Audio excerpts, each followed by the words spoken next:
Hello, welcome back everyone, and I hope you're having a wonderful day. So, I just want to continue with whatever we had left off from the chapter 5, the endocrine and hormones chapter. So, after that, we only have chapters 11 and 12. However, this deck of cards for the chapter 5 biology section is pretty comprehensive. It's like 120 plus cards. So let's get through them quickly, and a lot of them are not second nature to me. So there's pretty much some learning happening here, and then we can do the chapter 5 Kaplan questions, and then we can go on to the next chapters and questions, and hopefully finish biology in the next today or tomorrow. So let's do this.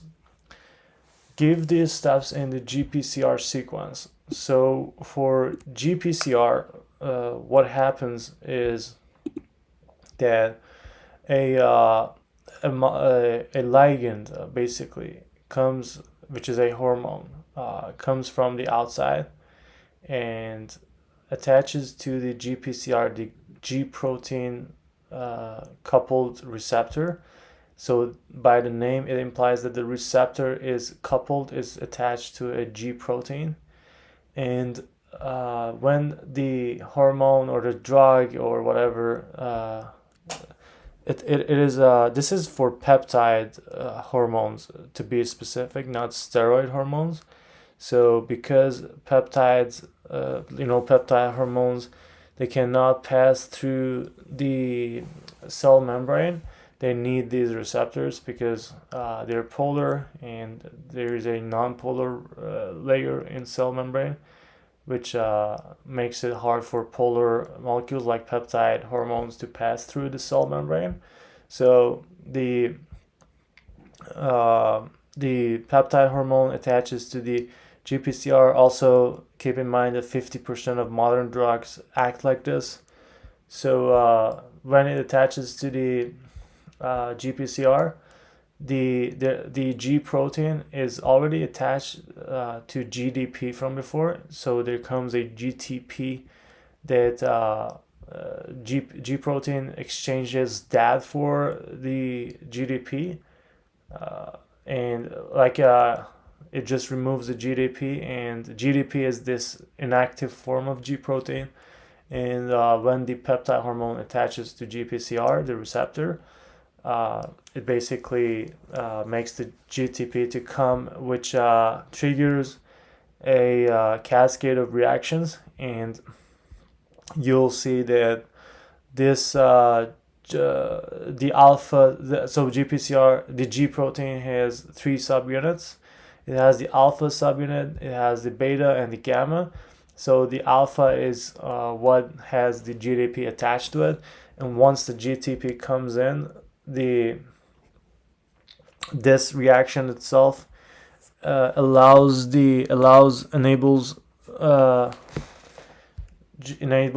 G protein to detach its alpha subunit, which then causes adenylyl cyclase to transition ATP to CAMP, cyclic amino monophosphate, which then triggers protein kinase, which either phosphorylates whatever protein it needs to phosphorylate, or and then everything comes back to normal. So let's see. So the ligand binds to GPCR. So we missed the ligand part. So it's called ligand. I did actually say it in the first place. So ligand is we can even ask ChatGPT here. So let's go to our protein stuff. Yeah, sure, why not here? So we can ask, what is a ligand? should be a hormone, yeah, like a peptide. Ligand is a molecule or ion that binds to a central metal atom or ion to form a complex in coordination chemistry. The central metal atom or ion, along with the ligands, constitutes a coordination complex. This field of chemistry that deals with the interaction between metal atoms or ions and ligands is known as coordination chemistry. Some key points is a ligand is a species that can donate one or more pairs of electrons to a metal ion or atom. I believe this is this is pure organic chemistry. So 3 types of ligands are ligands that can donate only one pair of electrons. Examples include water and ammonia, since it has the 2 electrons, the valence electrons, you call them, non-bonding electrons. Ligands that can donate 2 pairs of electrons. These are bidentate ligands. So ethyl enediamine EN is an example, and polydentate. So that was bidentate, monodentate, and they can donate more than 2 pairs, like EDTA, ethylene diamine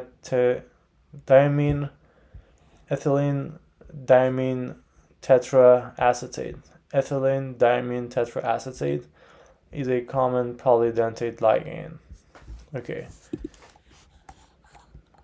The study of ligands and their interactions with metal ions is important in understanding the behavior of coordination compounds and has applications. Is this the same ligand acting in GPCR reaction? In the context of GPCR, ligand refers to a molecule that binds to the GPCR and activates the signaling cascade. However, the type of ligand involved in GPCR is different from ligands discussed in coordination chemistry.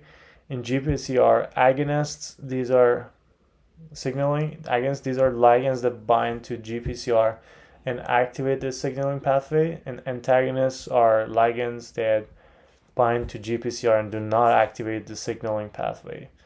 Agonists typically mimic the action of endogenous signaling molecules such as hormones or neurotransmitters.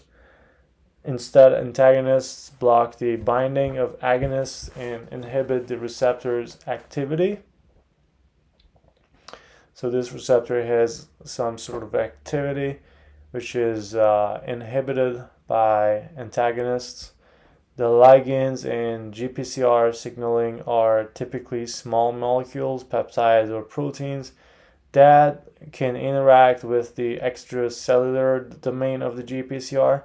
When an agonist binds to the receptor, it induces conformational changes in the receptor protein, leading to the activation of intracellular signaling pathways. It's important to note that the term ligand is used broadly in chemistry and biology to describe any molecule that binds to a specific site on a larger molecule. Whether it's a metal ion in coordination chemistry or a receptor in signaling molecule. So any molecule that binds to a specific site on a larger molecule. The specific type of ligand and its role depend on are ligands. Give me some examples of ligands. Both agonists and antagonists. Epinephrine, amazing. It acts as an agonist for adrenergic receptors, including both alpha and beta adrenergic receptors. We have 5-HT, which is serotonin. Binds to serotonin receptors and activates signaling pathways, right? So we also know that we have two types of adrenergic receptors, alpha and beta. Dopamine includes D1 and D2 receptors. Adenosine, however you say it, it activates cellular responses. And histamine, H1 and H2 receptors. And then we have antagonists like propranolol, non-selective antagonists for beta adrenergic receptors. Should be one for alpha 2, right? Atropine, flumazenil, antagonist for benzodiazepine receptors, used to reverse the effects of benzodiazepine overdose. So benzodiazepine is kind of inhibiting itself, so flumazenil is double negative. So it results in reversing the responses from benzodiazepine. Atropine, it antagonizes muscarinic acetylcholine receptors, blocking the action of acetylcholine. Atropine is the reversing of acetylcholine. Naloxone, for its antagonist for opioid receptors, reversing the effect of opioid agonists. So, few questions. Cimetidine for histamine H2 receptors.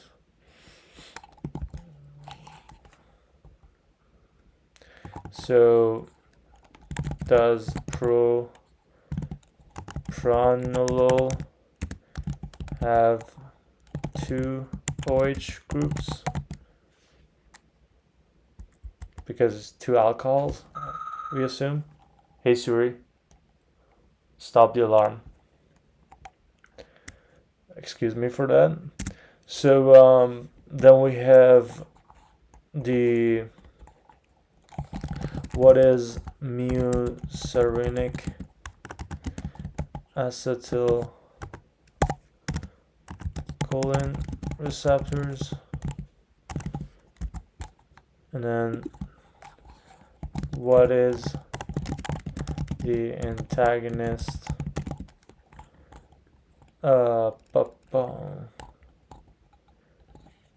for beta adrenergic receptors, for alpha, for alpha. What else? Benzodiazepine receptors reverse the effects of benzodiazepine.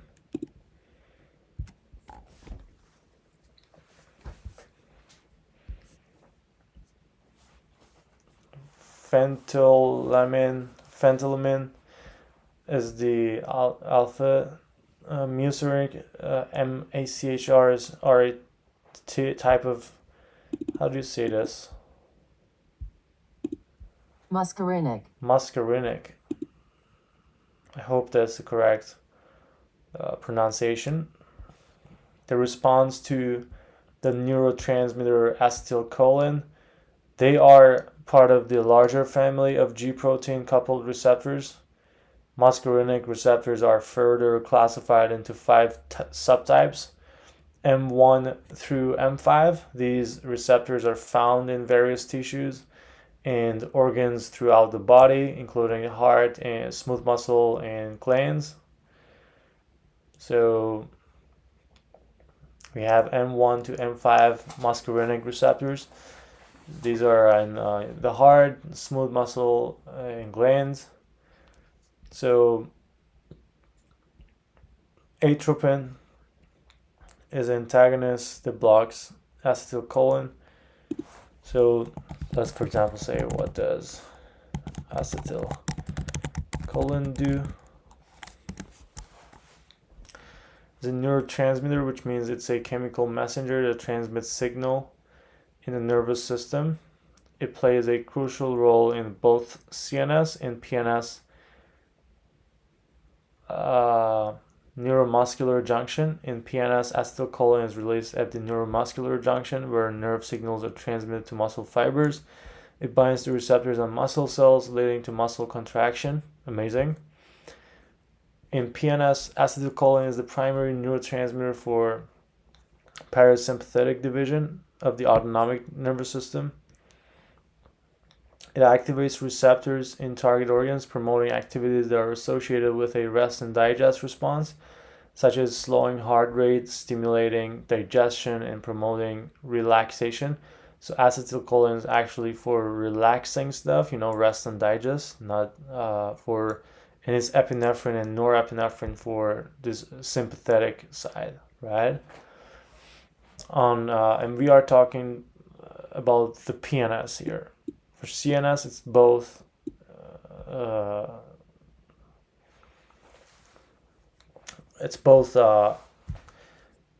relaxations, right? Let me actually bring it here. Let's put this on the side.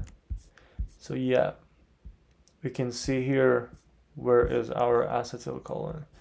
I mean, we had it also here. So neurotransmitters, right? For sympathetic.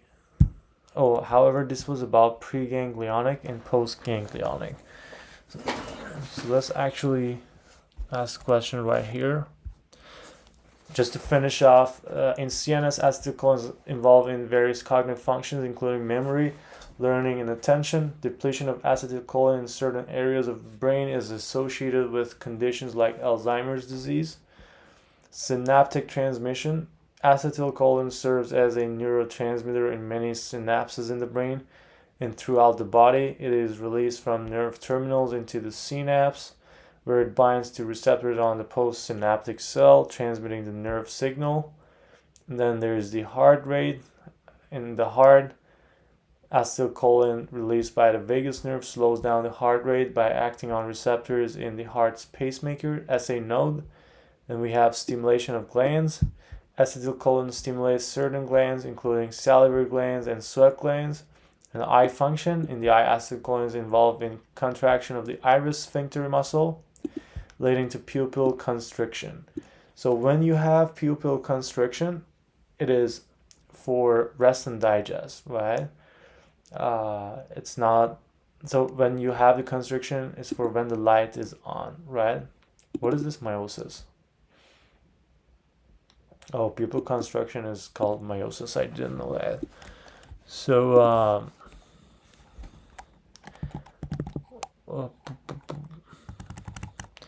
pupil constriction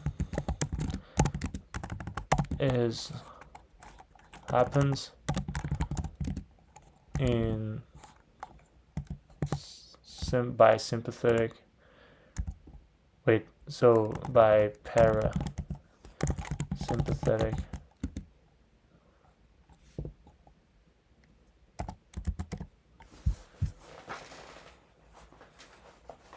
Yes, pupil constriction, also known as meiosis, is primarily controlled by the parasympathetic division.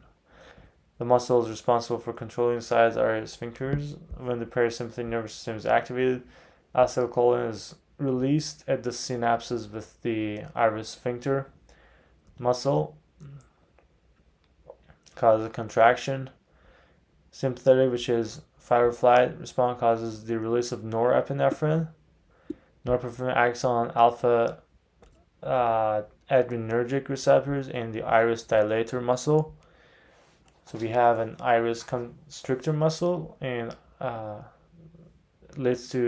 dilator muscle leads to contraction and pupil dilation. So when the muscle contracts, the pupil dilates, which is mydriasis. Mydriasis.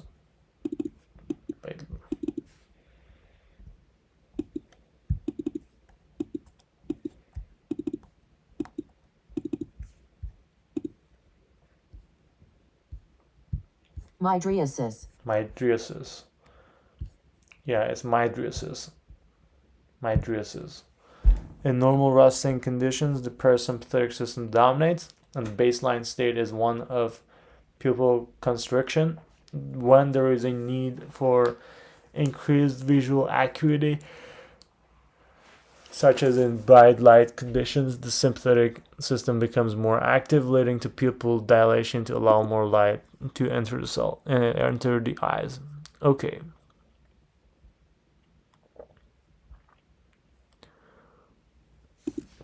When do we dilate or constrict our pupils? Give me examples, and can you relate it to theories of emotion required for the MCAT?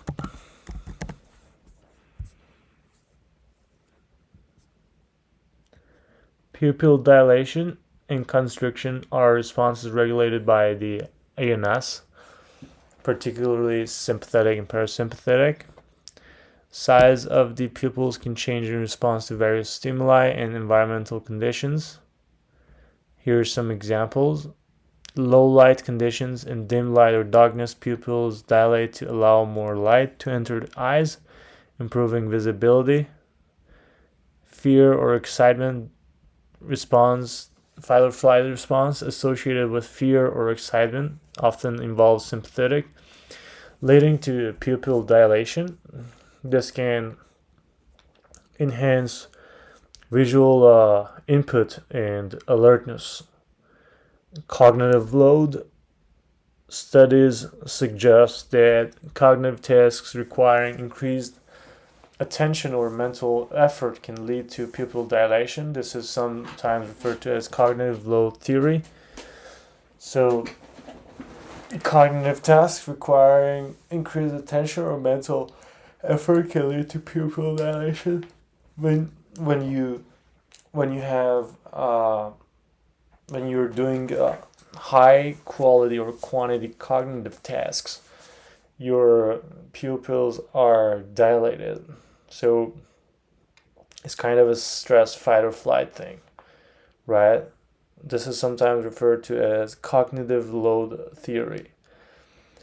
So the theories of emotion are James Long, Cannon Bard, and Schachter Singer.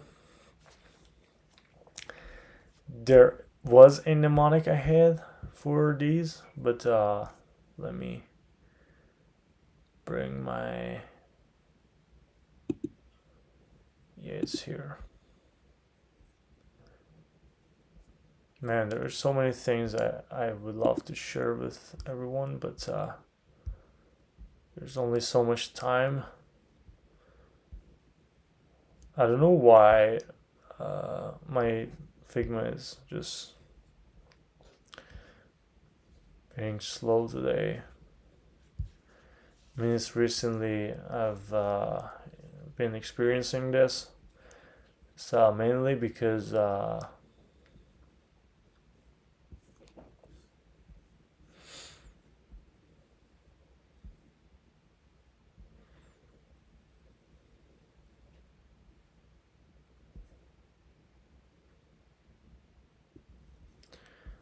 let's see. Theories of emotion. Here we have them.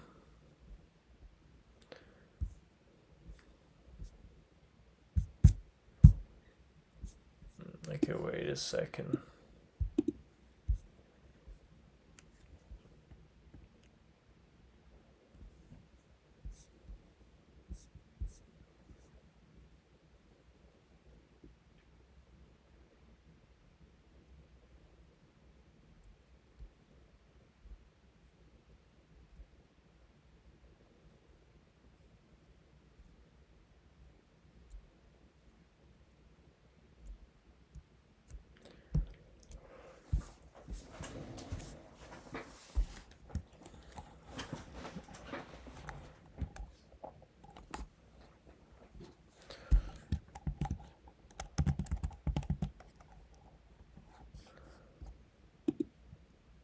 Okay. So the James Long theory is behavioral and physiological actions lead to emotions, power posing. So Canbard is emotional and physiological responses to a stimuli occur simultaneously. James Long is first behavioral, heart pounding, sweating, and then there is the emotions. So, heart pounding, sweating, physiological actions. But Canbard says they both happen simultaneously. They arise from separate and independent areas of the brain and happen simultaneously. And Schachter Singer, two-factor theory. Two-factor. What does that imply? It doesn't mean they both happen simultaneously. Because there are two different factors. So physiological arousal and interpretation of context. So you have the heart pounding and sweating, and also the cognitive label you put on your heart pounding and saying I'm scared lead to the emotion of fear. And then the limbic system is concerned with instincts and mood. So see appendix for full diagram. Okay, let's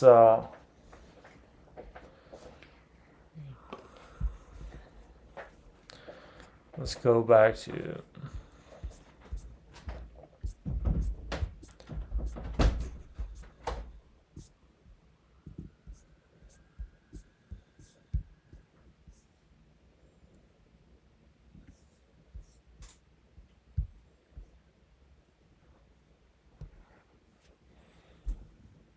for steps of GPCR, back to square one. So you can see how we can dig a rabbit hole for every technical term if we can correctly remember the cascade.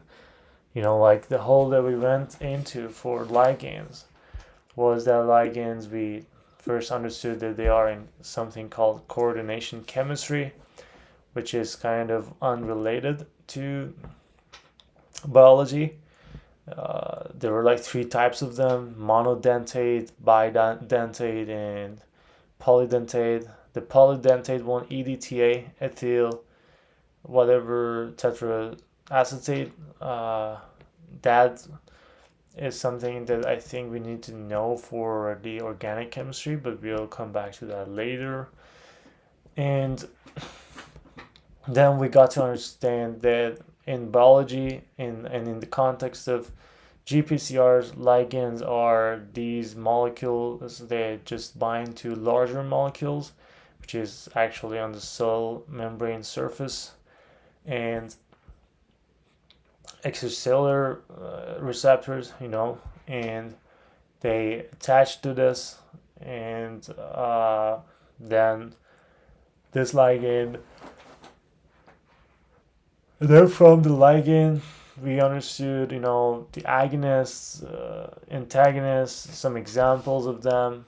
Agonists being serotonin, acetylcholine, things like that, and antagonists reverse the reaction of agonists. They're like propranolol, and another one that reversed the reaction, the effect of benzodiazepines. So it was a double negative thing. Phenylalanine, whatever the name was, and then at the end we try to see what is the sympathetic and like pupil constriction, pupil dilation, and that's what acetylcholine does, and propanol, it does indeed have two hydroxyl groups. It includes two hydroxyl group and is classified as a beta blocker. So it blocks beta adrenergic receptors. So what else? Yeah, that's about it. So pupil dilation, and then we had the theories of emotion that we need to know, and yeah, these we can come back later.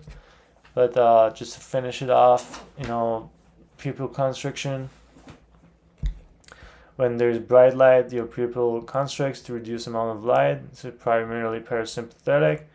And when there's rest and digest, you're relaxed and non-threatening sweat situations, your pupil dilates. This is wrong by ChatGPT. Your pupil dilates. This is the rest and digest response. And the Cannon-Barth theory, in a calm and relaxed situation, parasympathetic dominance may contribute to a sense of contentment and relaxation. And Schachter-Singer two-factor theory, pupil constriction might be part of a physiological component during states of relaxation, and cognitive appraisal determines the specific emotional experience. Okay. GPCR undergoes conformational change. This is the second step. So once the ligand binds, the conformational change, alpha subunit exchanges GDP for GTP. As I said that, alpha subunit dissociates and regulates target proteins. So this dissociates from the beta and gamma and triggers cascade response. And regulates target proteins. So target proteins are regulated. By regulation, you're either increasing, upregulating, or downregulating, right? And target protein relays. So this target protein is basically, I believe, adenylyl cyclase. This is definitely protein, but it's an enzyme to be more specific. And it converts ATP to CAMP, for example. The target protein relays signal as a second messenger. So CA2 plus, CAMP, and there was something else, could be second messengers. And so the target protein relays signal as second messenger. The signal is the second messenger and triggers cascade response. GTP is hydrolyzed back to GDP. So when you want to turn GTP into GDP, it's one phosphate less, so you hydrolyze it. You bring in one hydrogen and you detach the phosphatase or phosphate group from it. Everything returns to its original place, ready to repeat the sequence.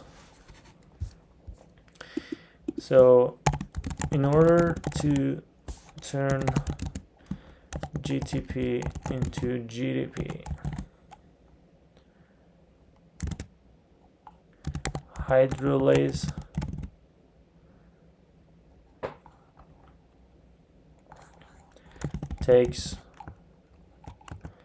brings,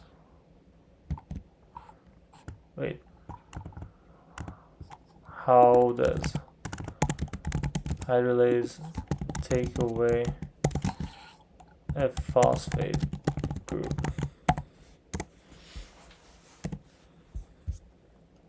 The conversion of GTP to GDP involves hydrolysis of a phosphate group. Hydrolysis reaction is facilitated by a class of enzymes called GTPases. GTPase has an intrinsic activity known as GTPase activity, which catalyzes the hydrolysis of GTP to GDP. The reaction involves the cleavage of a high-energy phosphate bond, resulting in the removal of a phosphate group and the formation of GDP. The chemical reaction is GTP plus water. GTPase facilitates this, so it gives GDP and PI, inorganic phosphate, where GTPase is involved in various cellular responses, and their activity is often regulated. The hydrolysis of GTP. So hydrolysis means you bring your water, and here you also bring the water, you turn GTP into GDP, and the water and it's GDP plus inorganic phosphate. What is a phosphate group? Formula should be PO4 3 minus, right?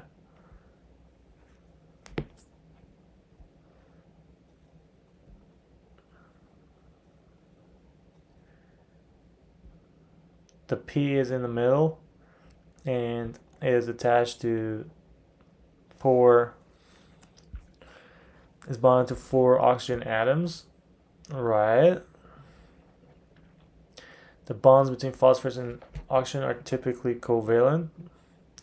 Phosphate groups are essential components of various biological molecules, including DNA and RNA, ATP, and other molecules involved in cellular energy transfer and signaling. And the negative charge of these molecules comes from the phosphate group and plays a crucial role in their functions within living organisms. So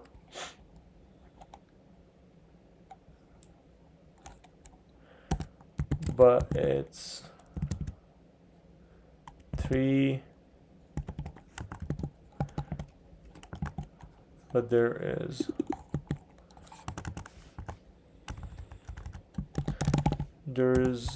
3 extra electrons in phosphates.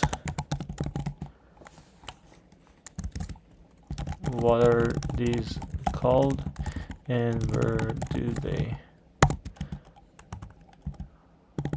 attach? Here's a net charge of -3, -3, indicating that it has 3 more electrons than protons. These extra electrons are not associated with specific atoms within the phosphate group, but contribute to the overall negative charge of the group. In PO4 3 minus, the phosphorus atom is covalently bonded to 4 oxygens.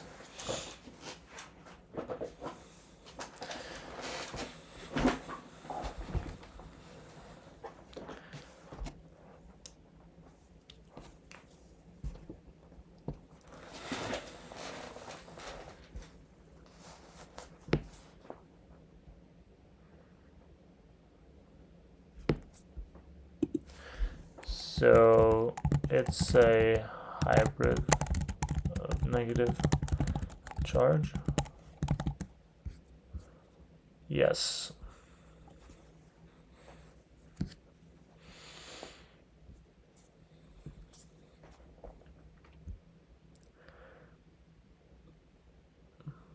Is a simplification. Negative charge is considered to be a delocalized or spread out charge over the entire phosphate group. It is not localized to specific atoms.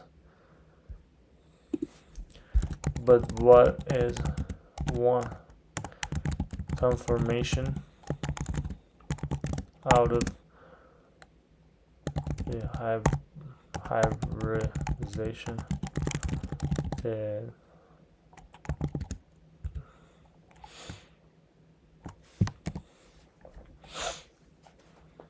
tetrahedral shape composed of 1 P and 4 oxygens. The result of sp3 hybridization. 109.5 degrees bond angles between the atoms. Tetrahedral geometry, so it's like this, and 2 valence electrons on the P.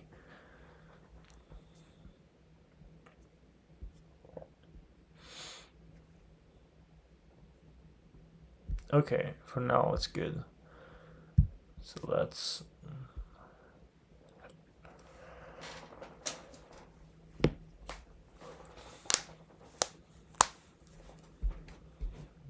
So you can either activate adenylate cyclase, or phospholipase C.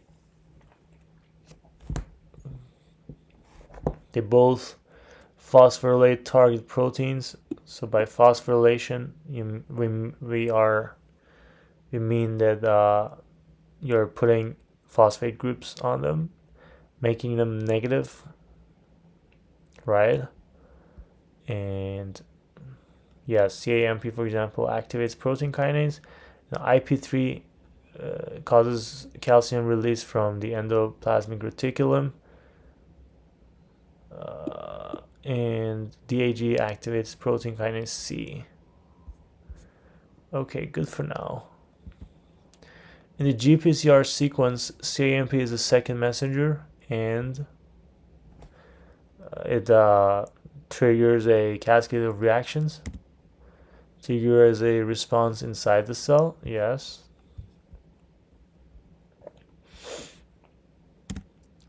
CAMP, Ca2+, and inositol phosphates. This was the third one that I forgot. Inositol phosphates are second messengers, common second messengers. So, what are inositol phosphates?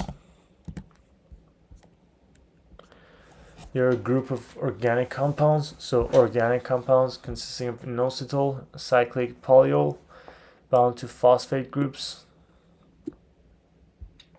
Inositol itself is a 6-carbon sugar alcohol with a chemical structure similar to glucose. So this is a picture of inositol phosphate.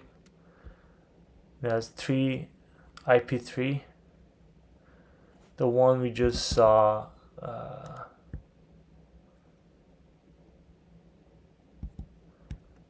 here, and C2+ and CAMP. I don't know what's DAG. We can figure that out later.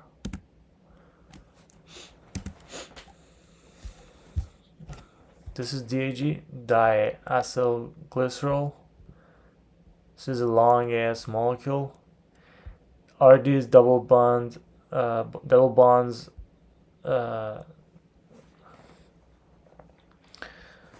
do you call it?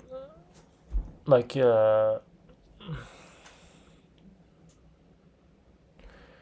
saturated or unsaturated? That's what I wanted to say. So I think these are unsaturated. When you saturate it, you only have single bonds. You turn the double bond to single bonds. Or so about inositol phosphate, 6-carbon sugar alcohol with a chemical structure similar to glucose. Sugar alcohol. It has both alcohol and it's a sugar.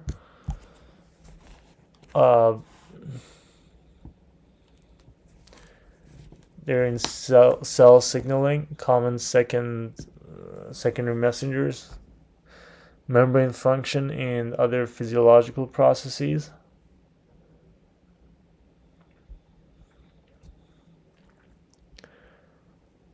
Six phosphate groups attached to inositol.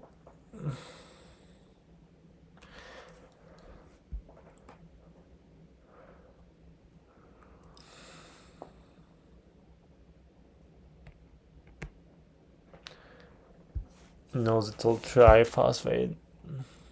Okay.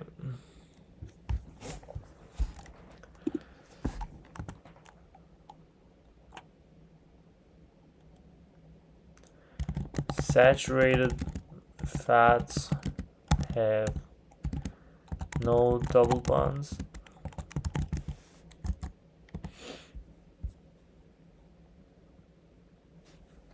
Yes.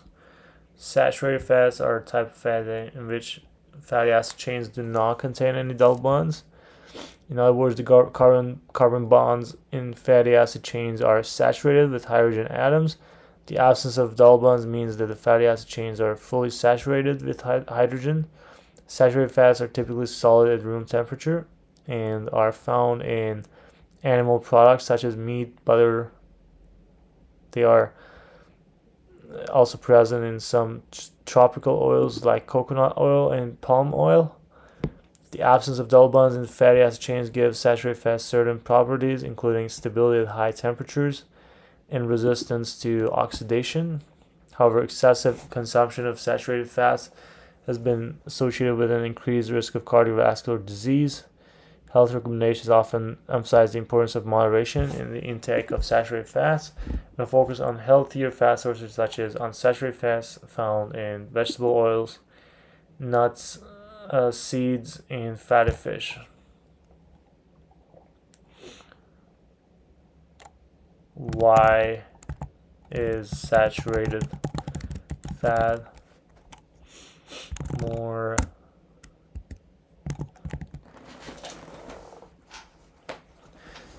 why is saturated fat more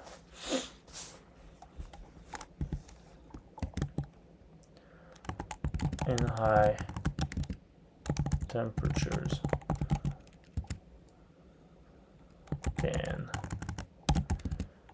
unsaturated? Because it's harder to break single bonds, right? With double bonds, it's easier. The pi bond is easier than sigma bond to break.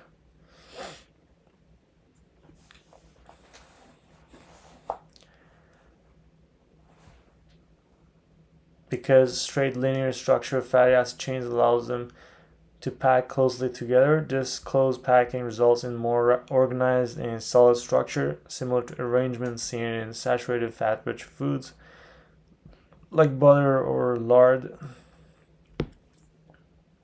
One or more carbon-carbon double bonds in unsaturated creates kinks or bends in the chain. The presence of double bonds, kinks, introduces more disorder and fluidity into the molecular arrangement. As a result, unsaturated fats are typically liquid at room temperature and remain liquid at higher temperatures. And fluidity into the molecular arrangements. Okay, nice. What's happening here? We have the type G action activate adenyl cyclase, inactivate adenyl cyclase, CMP, GAQ, regulate phospholipase, phospholipase.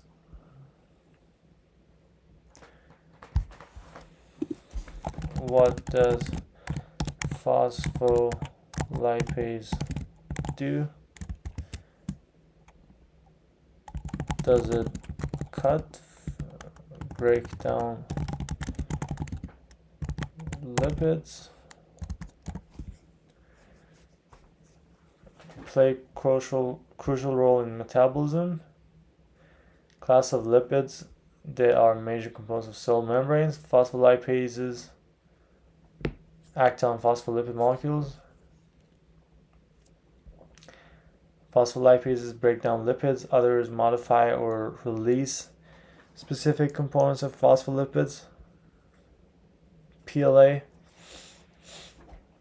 phospholipid hydrolysis, cleaves fatty acid at the SN2 position of a phospholipid, releasing a free fatty acid. PLA2, inositol phosphate release, cleaves PIP2 into IP3 and DAG. IP3 acts as a second messenger, releasing calcium from intracellular stores, while DAG is involved in the activation of protein kinase C.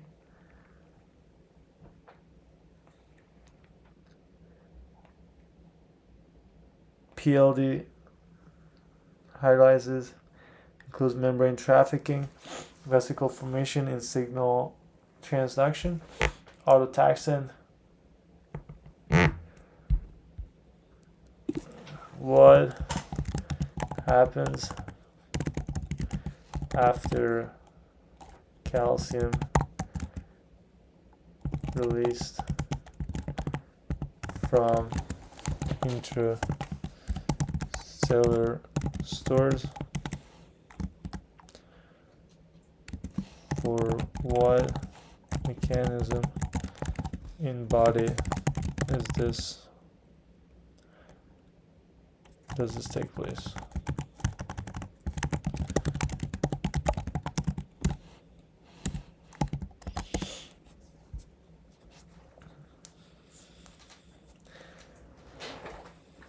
It serves as a second messenger in various cellular processes.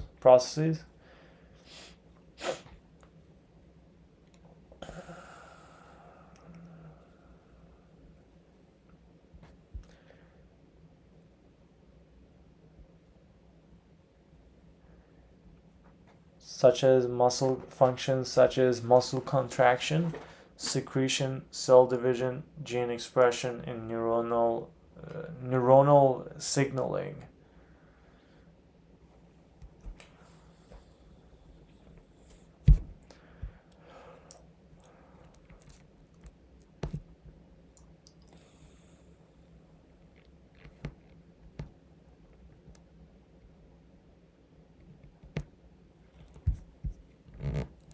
Okay. GPCRs are integral membrane proteins that possess seven domains, membrane spanning domains or transmembrane helices. The G protein is classified as a integral membrane protein because it is made up of three subunits is trigeometric protein, heterotrimeric protein. Hetero means that they are different.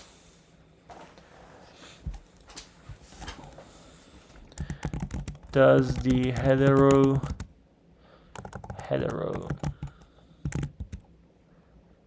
in heterotrimeric protein imply that the three domains of the protein are different? Yes. The subunits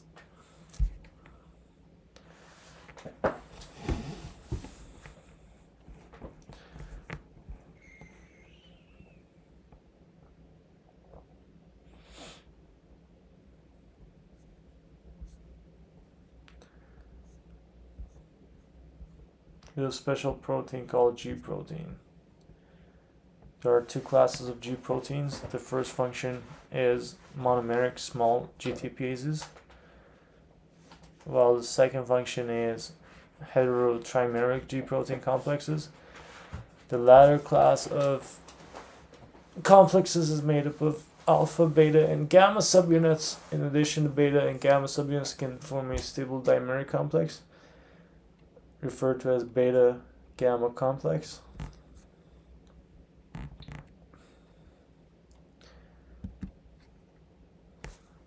Wait, so I did not get that. Adrenergic receptors are a class of G protein coupled receptors that are targeted by epinephrine, norepinephrine, or even acetylcholine. Catecholamines like norepinephrine and epinephrine. So let's see if acetylcholine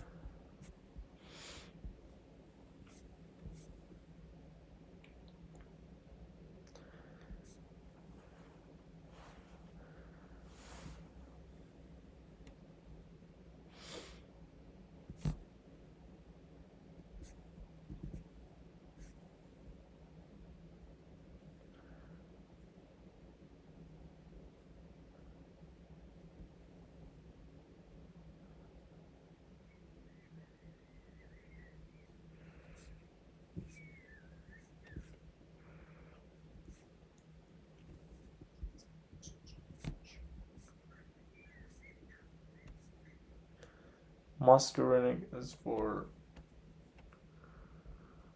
acetylcholine.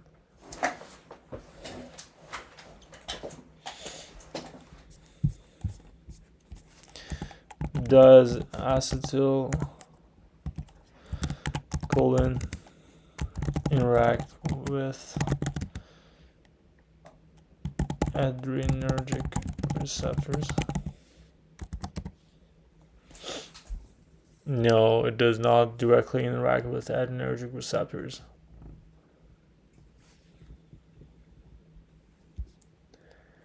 Acetylcholine primarily acts on cholinergic receptors, which are receptors that specifically bind acetylcholine. The two main types are nicotinic receptors. These receptors are found at the neuromuscular junction and on autonomic ganglia. They are also present in the, remember, ganglia is right beside the spinal cord. It is the bundle of nerves that pass through there. So we have the dorsal ganglia for the sensory input that's coming in the ventral for motor input, and also muscarinic receptors. Muscarinic are for heart, smooth muscles, glands, and these are GPCRs. These muscarinic receptors are GPCRs. It can lead to both inhibitory and excitatory responses depending on the tissue. But adrenergic receptors, they specifically bind to catecholamines like adrenaline or noradrenaline, norepinephrine. Adrenergic receptors are further classified into two main types. So we have the adrenaline and noradrenaline. Alpha receptors are further divided into subtypes, including alpha 1 and alpha 2. And beta receptors also respond to both adrenaline and norepinephrine. So beta receptors are further divided into subtypes, including beta 1, beta 2, and beta 3. Great. Now let's do this again. In an adrenergic receptor sequence, what removes 2-phosphates from ATP to produce CAMP, that's adenylyl cyclase or adenylate cyclase, which is a second. Wait, this is not the second messenger.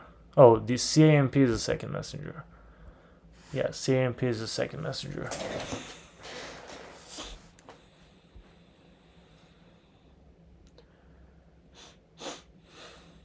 Great. We finally got this.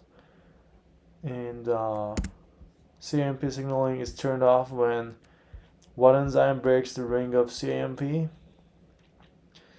and turns it into AMP. This is reverse adenylyl cyclase, something like that. Phosphodiesterase. It is no longer cyclic, so it cannot perform its function. Yeah, I didn't know about phosphodiesterase. So let's see.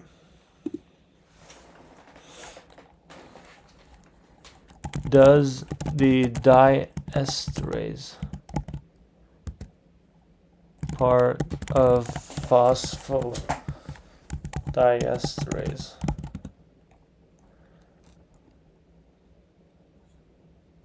remove the cyclic structure of CAMP and turn it into AMP? Yes.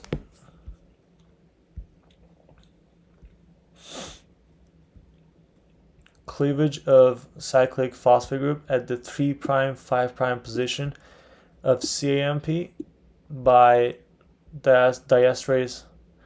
This hydrolysis reaction, so you add water, results in the formation of a linear phosphate molecule, AMP. The regulation of CAMP levels is crucial in cellular signaling pathways, particularly those involving GPCRs. And its degradation by phosphodiesterase helps terminate the signaling cascade. Different phosphodiesterase isoforms exist, and they may have tissue-specific or cell-specific functions. Inhibiting phosphodiesterase can be a therapeutic strategy in various conditions, as it influences the levels of intracellular CMP, affecting downstream signaling events. So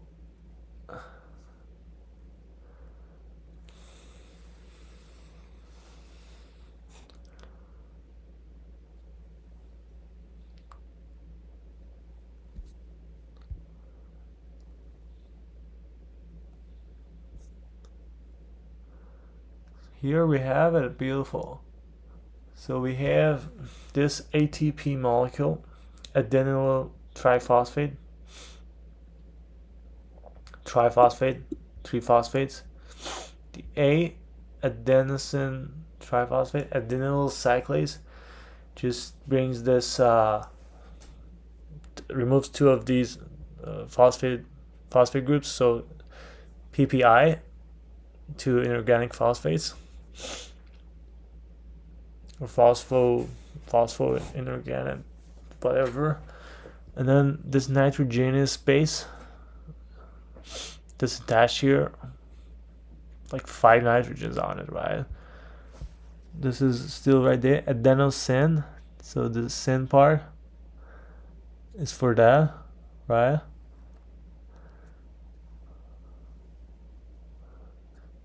And then we have the cyclic monophosphate,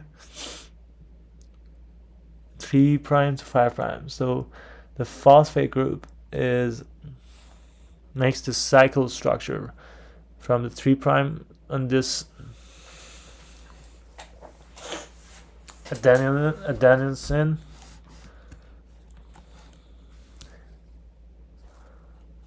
and the cyclic nucleotide phosphodiesterase brings water, and you break down this 3', 5'. So cleavage of the phosphate group at the 3', 5' position.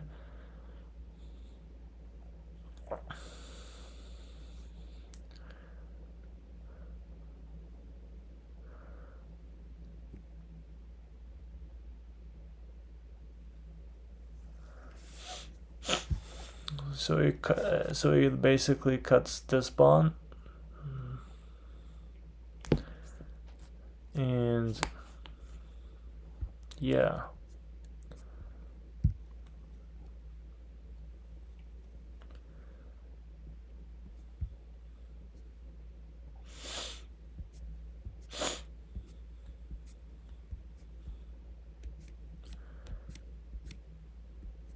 This whole Khan Academy is also pretty heavy in information, so we can study that and absorb that.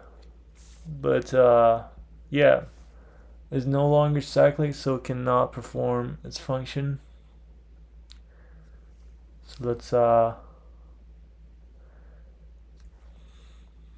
continue. What hormones act directly on the target tissue or organ?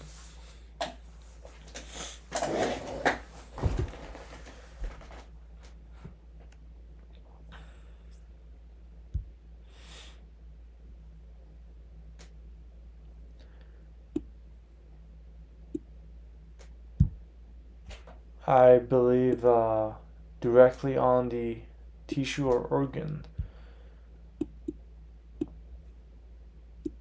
Are we talking about amino peptide or peptide or steroid hormones? Direct hormones. So these are called direct hormones, like insulin. And you have insulin coming on the insulin receptor. Let's see if this is a different Khan Academy linked. Yeah. Intro to endocrine hormones. These are good videos to watch. So What hormones are hormones that act on endocrine glands, usually inducing them to secrete other hormones. These are stimulating hormones, tropic hormones, GnRH, LH, anterior pituitary, and then the tropic hormones target endocrine cell, goes on target. There's a negative feedback or positive feedback, like prolactin, I believe. So you want more and more. And type what diabetes is a chronic condition in which the pancreas produces little or no insulin. I think it's type 2. Oh, type 1 is like the genetic one. Glucose is not able to enter cells. So a healthy pancreas secretes insulin, and glucose comes in because the insulin receptor, everything is working. The insulin receptor accepts the insulin. The insulin binds to the insulin receptor, and the glucose comes in. But now, for type 1, the pancreas fails to produce insulin. So basically have no insulin to attach to the receptor and bring in glucose. For type 2, there are insulins, but the receptors, the cells fail to respond to insulin properly. So this interaction between the receptor and insulin is basically what kind of doesn't work, right? And you can't bring in glucose for that, right? Lack of insulin, lacking insulation, type 1, onesies.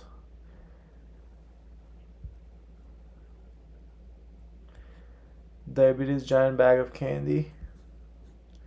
Lacking insulation. Oh, she's cold, lack of insulin. This is actually a good one. Onesies. This picture would give me good. So picturize is good for this one, actually.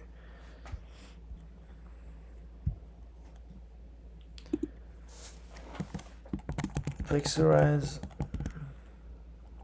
good for this one.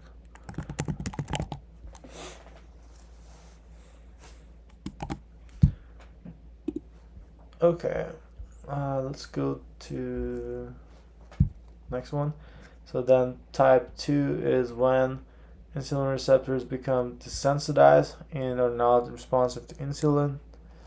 So desensitization of the receptors.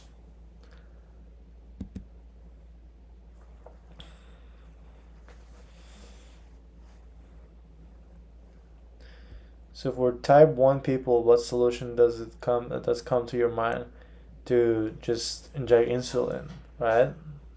Just inject it, and they can do something about it here. For these ones, their insulin levels keeps being high for type 2 because basically it cannot attach. So you need either receptors or you need to eat less glucose, right? Less sugar, less desserts, right? Is there a picturized for this one?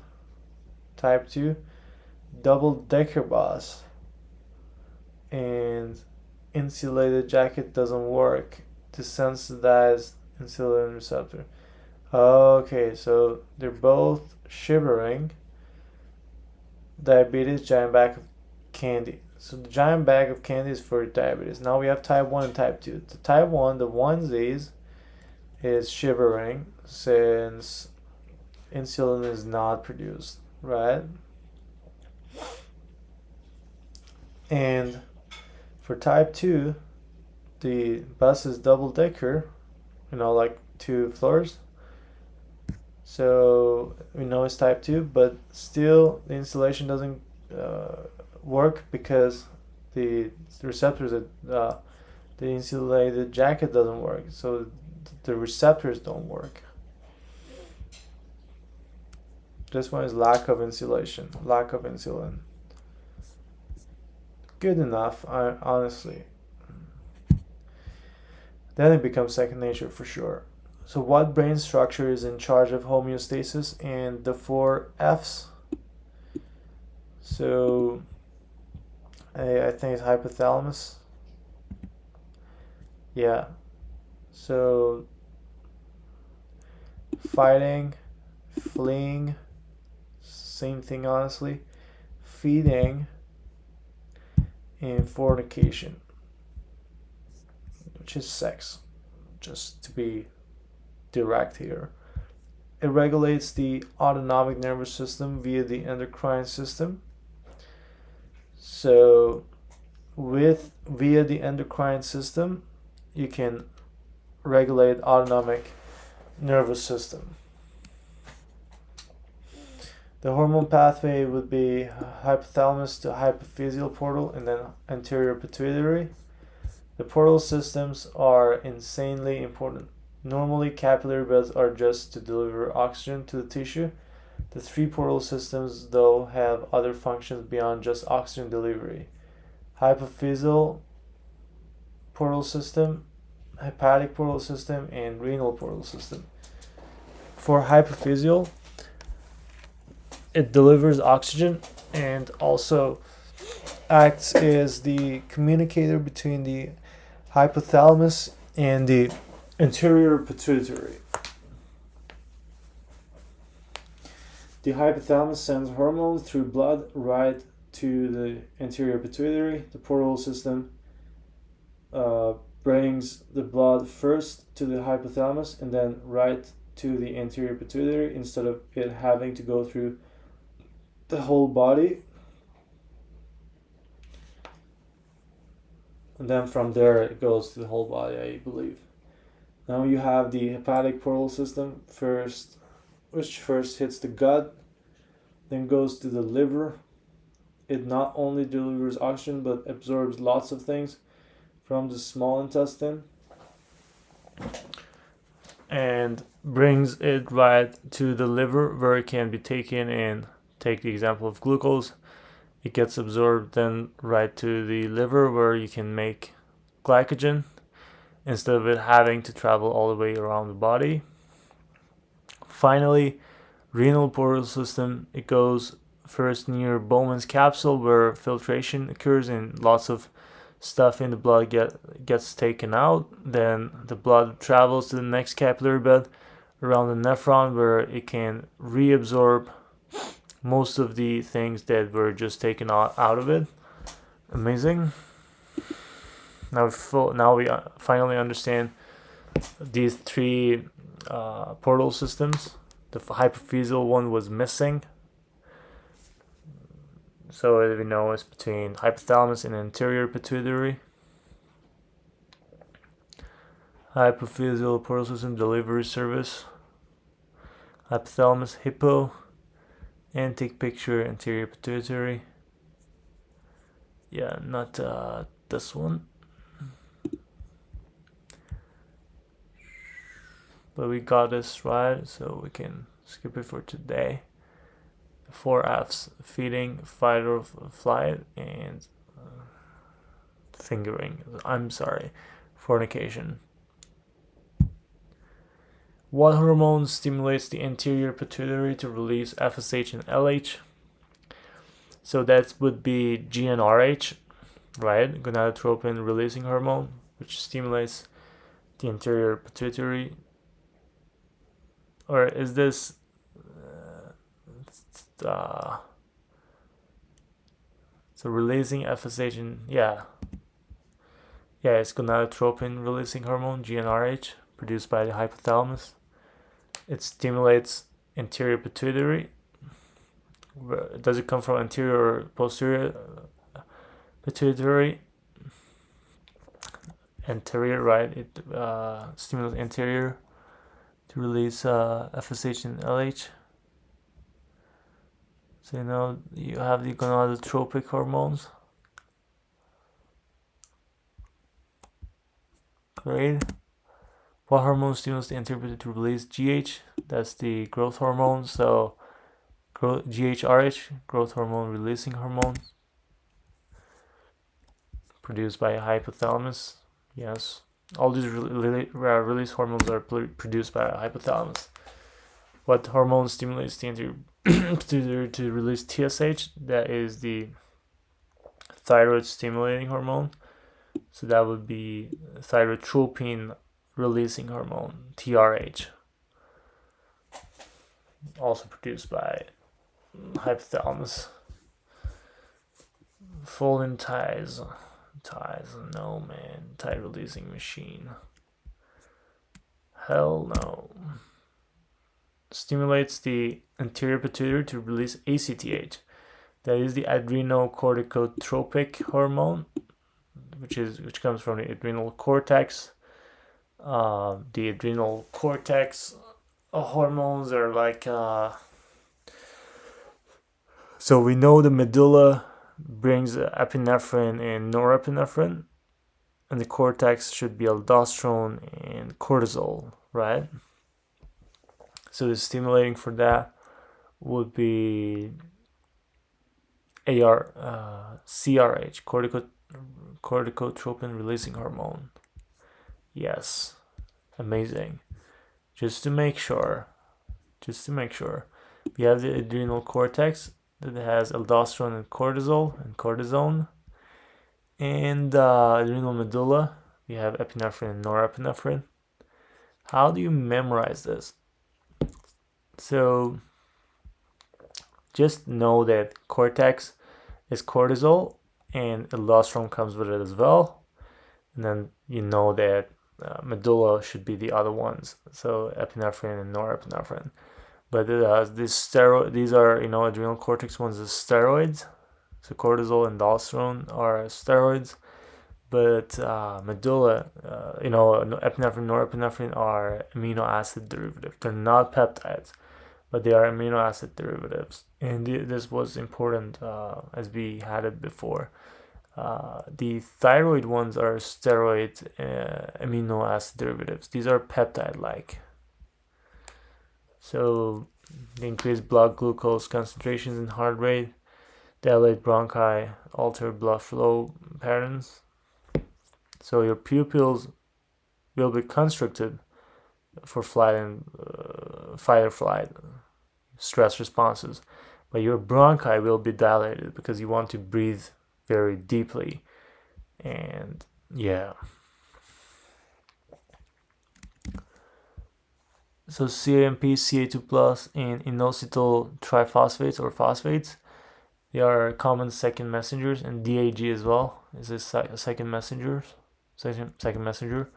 What is also known as which inhibits prolactin release from the anterior pituitary.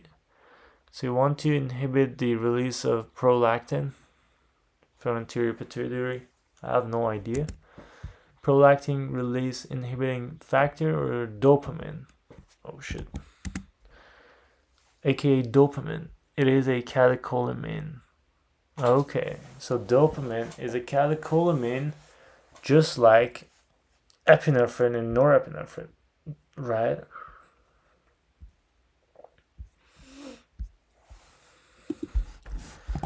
What are catecholamines and their examples?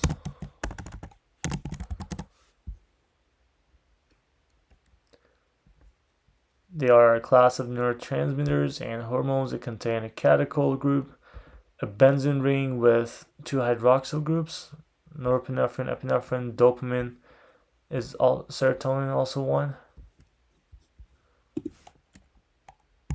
Is serotonin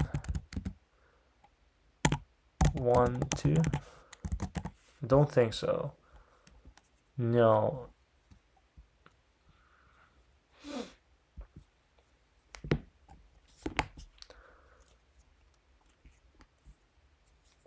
So catecholamines are derived from tyrosine, and they include benzene ring with two hydroxyl groups, catechol groups and an amine group.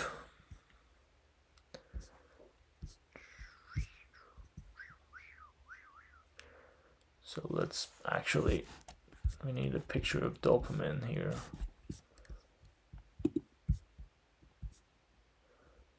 PIF, prolactin inhibiting factor.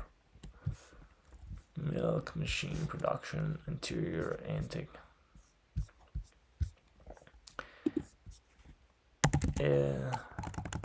Dopamine is PIF, and does this mean that when prolactin levels are high in pregnant women, they become depressed or demotivated due to low dopamine levels?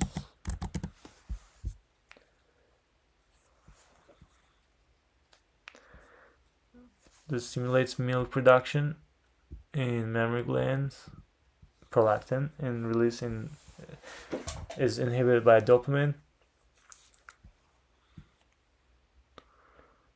Increase preparing the body for lactation. However, dopamine-mediated inhibition of prolactin secretion is reduced during pregnancy, contributing to the rise in prolactin, the reduction, improvement, detection of dopamine receptors. While dopamine is associated with reward and motivation, the relationship between prolactin levels during pregnancy is more complex.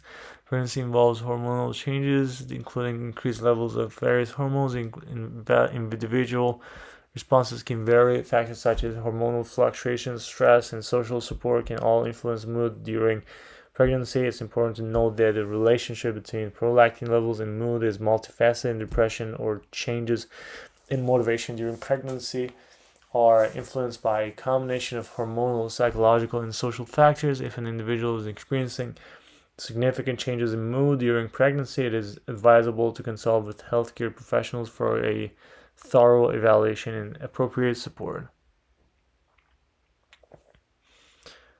It is a serious condition that requires attention and care. Healthcare providers can offer guidance on managing mood changes and stuff like that. It's a complex one.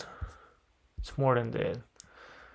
It's a neurohormone, so it's both neuro and in the endocrine system. It regulates the release of hormones.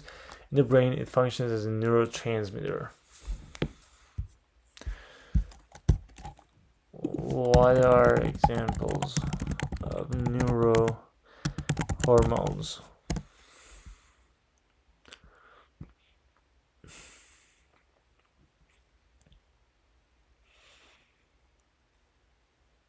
So these are chemicals, these are hormones, chemicals that are produced by neurons. Oxytocin, ADH, vasopressin, CRH, all of them. These are all neurohormones. Okay. The G protein is classified as a what protein because it is made up of 3 subunits. Heterotrimeric protein. Nice. Adrenergic receptors are a class of G protein coupled receptors that are targeted by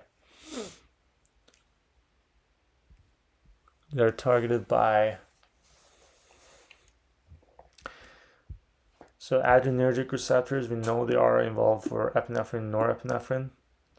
Yeah. Catecholamines like epinephrine and norepinephrine. Another catecholamine is dopamine. ADH promotes increased water retention and unchanged plasma osmolarity.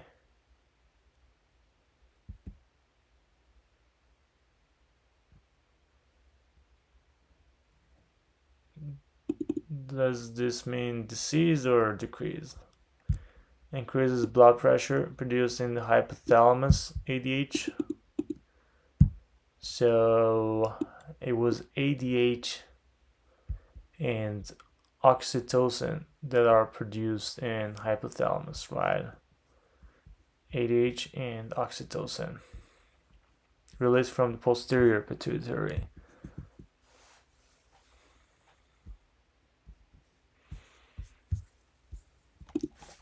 Is the hypophyseal portal system also involved in posterior pituitary? No, it is not involved in posterior pituitary. The hypophyseal portal system is a specialized vascular system that connects the hypothalamus to anterior pituitary. It is a network of blood vessels that allows hypothalamic hormones to reach the anterior pituitary. And it works for anterior pituitary.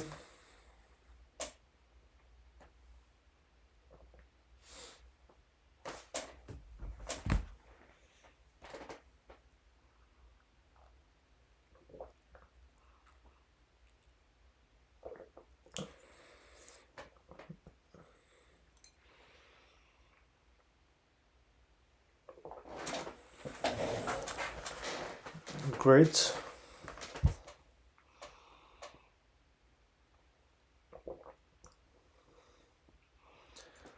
Let me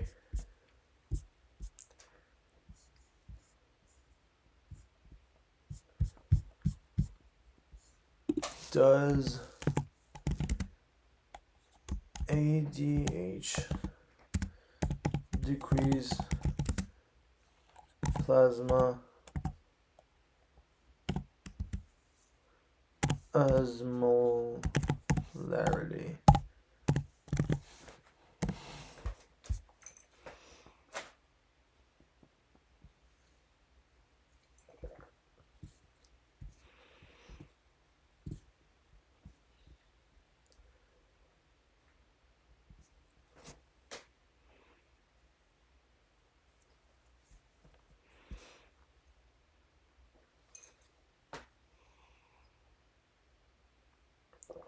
Oh, it was aldosterone.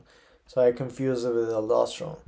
Aldosterone is the one that increases the reabsorption of sodium, and as a result, water comes in with it as well. So osmolarity is not changed for aldosterone, not ADH. ADH is aquaporins, water retention increases, and plasma osmolarity decreases with it. What stimulates uterine contractions and breast milk ejection among other functions? Stimulating uterine contractions. I mean, breast milk ejection, prolactin, right? But the uterine contraction is oxytocin.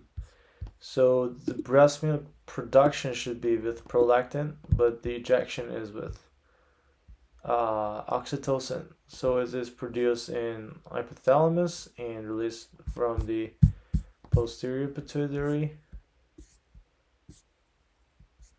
Is no, the hypophyseal portal system is not involved in posterior pituitary.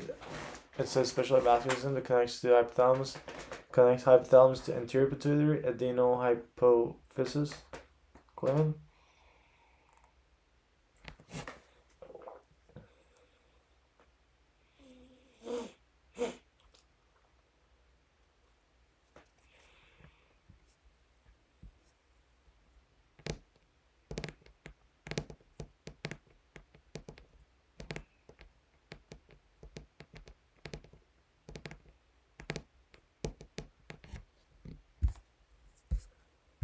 Okay. So we have stimulus, suckling, sensory input, hypothalamus, and then posterior pituitary, oxytocin, milk ejection, anterior milk production, prolactin, anterior. This is a beautiful diagram for milk production and ejection. Sound of child's cry, higher brain centers, smooth muscle contraction. Wait a second. Baby suckling mechanoreceptors in nipple go here. Then there's the ascending sensory information, the sound of the baby crying as well, higher brain centers. Hypothalamus, we have PIH cells, prolactin inhibiting hormone, aka dopamine. So this is a negative pathway. PIH lowers dopamine, lowers the prolactin increases as a result. So this is from anterior pituitary. Inhibition of prolactin cells is removed. This is anterior pituitary. Then the hypothalamus from this side as well comes from, so it crisscrosses from here. There's like a chiasm here probably. And then oxytocin neuron. The portal system is here from prolactin. The oxytocin goes from the posterior pituitary. It's increased, and the oxytocin contracts the smooth muscle for the ejection of the milk and the production of the milk. Prolactin, production of lactin, milk, and milk is secreted from these glands probably. So yeah, there's this thing too for uterine contraction. So we have birth, which is parturition, lactation, milk letdown, then proper parenting, childhood maternal behavior from oxytocin, then adolescence, social interaction, play behaviors, then social recognition, individual discriminations, facial recognition, binding, mate choice, feelings of trust, bonding, then adulthood, sexual behavior, penile erections, female receptivity, then aggression, appropriate responses to intruder/competition. Jesus, this cycle is freaking great.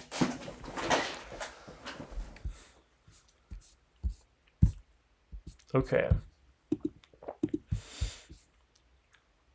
What the hell? Oxytocin stimulates uterine contractions, newborn ox. The hippo is a hypothalamus. This hippo is everywhere, like you're gonna confuse it for sure. Posterior pituitary porcelain picture, man. Who comes up with this shit?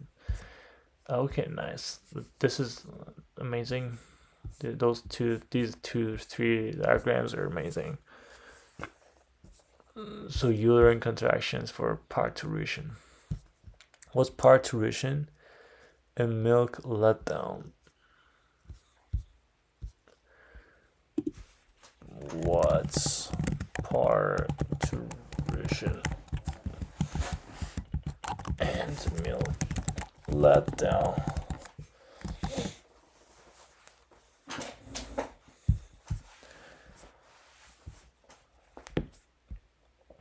Parturition, process of giving birth. Amazing. Is this also how you say it? Parturition. Parturition involves series of physiological and hormonal changes lead to expulsion of the fetus from the uterus. Parturition is complex, carefully regulated. Stages of parturition: preparatory phase, pre-labor, hormonal changes including increase in estrogen and decrease in progesterone contribute to preparation of the uterus for contractions. Cervix undergoes changes including softening and dilation. Onset of labor: true labor begins with regular and rhythmic contractions of the uterine muscles. The amniotic sac may rupture while they're breaking, leading to release of amniotic fluid. Then the active labor, uterine contractions become more intense and frequent. Cervix continues to dilate, allowing the passage of fetus. A fetus is expelled from the uterus through the birth canal, vagina. In this stage, it concludes the delivery of the placenta. Milk letdown, also known as milk ejection reflex, is a physiological process that involves the release of milk from the mammary glands in response to suckling or stimulation of the nipples. This process is under control by the hormone oxytocin, is released from the posterior Pituitary. Amazing. Okay. Let's go.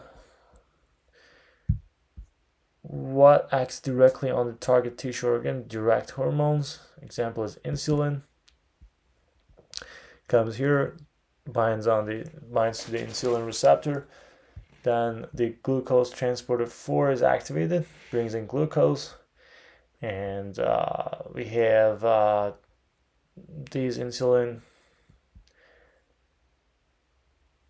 acting on the glucose to pyruvate, then pyruvate to fatty acids, and then also glucose to glycogen. This is amazing. This glucose comes in and turns into glycogen or pyruvate, and then the pyruvate to fatty acids.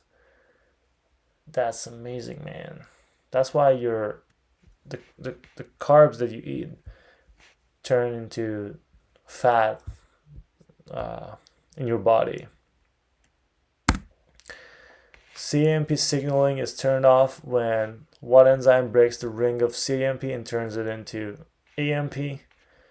So you turn off CAMP with phosphodiesterase, and you break the ring of CAMP and turn it into AMP.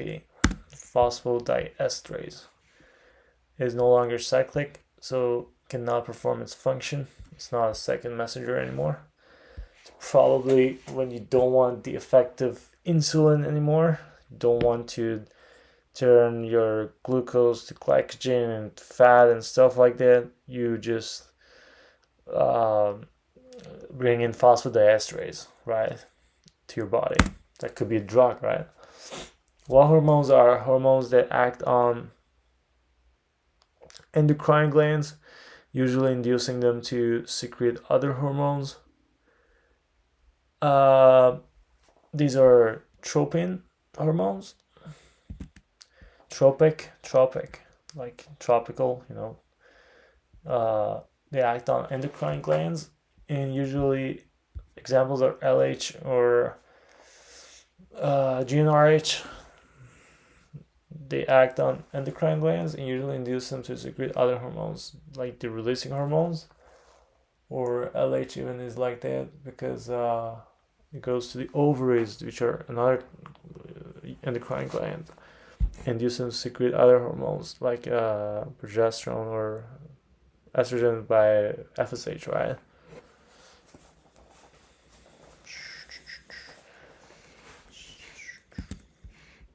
Just to take a look here. So LH, FSH. What is estrogen? Gonads.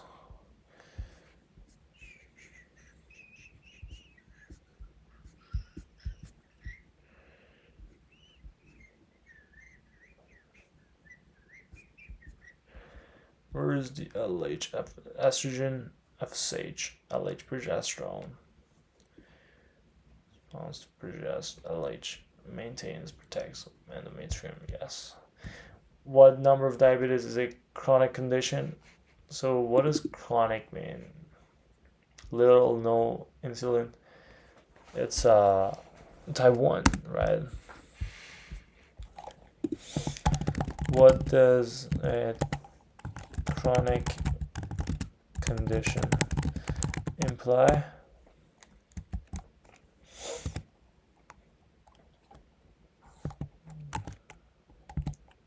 I type 1 diabetes. Long-term medical condition that persists over an extended period. Chronic, so it's about the duration of the symptom, right? The condition. So a chronic condition is a long-term one that persists over a period, extended period. This is characterized by their prolonged duration, often lasting from months to years, and typically require ongoing medical management and care. Unlike acute conditions, which have a sudden onset and are of short duration, chronic conditions persist over a lifetime and may not have a cure, like type 1 diabetes, cancer, stuff like that. In childhood or early adulthood, it is an autoimmune condition where the immune system attacks destroys the insulin producing beta cells.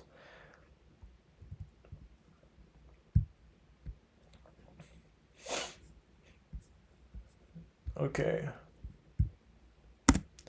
Type 2, insulin receptors become desensitized and are not responsive to insulin.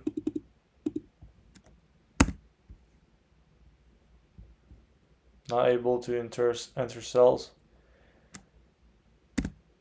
Brain structure releases hormones that regulate stress, growth, reproduction, and lactation. I would say that for stress, growth, reproduction, and lactation, shoots. Oh, we're talking about the brain structure, not hormone. So it would be hypothalamus, anterior pituitary. Oh, releasing hormones. Hypothalamus does not release hormones, produces them. When producing is different from releasing. Releasing means that you are sending them to go somewhere else in the body. But production is just like you make them there. Anterior lobe of the pituitary gland.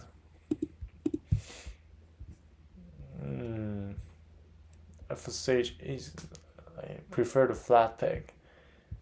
So FSH, LH, ACTH, TSH,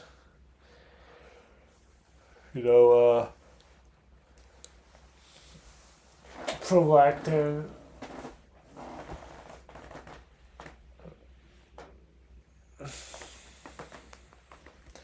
what's the E? What is the E, man?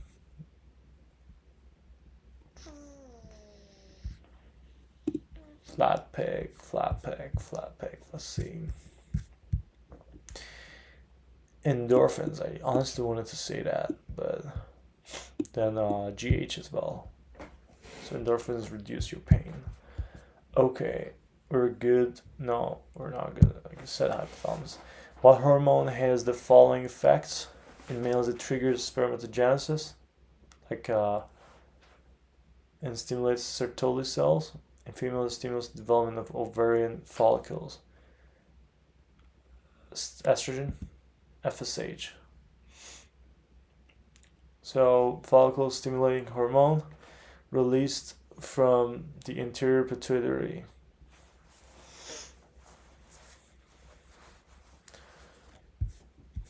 What is follicle stimulating hormone? Follicle stimulating hormone, FSH, is a naturally occurring hormone. FSH is important in the development of follicles and eggs and also sperms. Spermatogenesis triggers it, right? So stimulates egg development and sperm development. Immature, it is used when a woman desires pregnancy. And her ovaries can produce a follicle, but hormonal stimulation is not sufficient to make the follicle mature. Is used to stimulate the development of multiple eggs. In vitro fertilization, follicle stimulating hormone can be used by men to increase the production of sperm.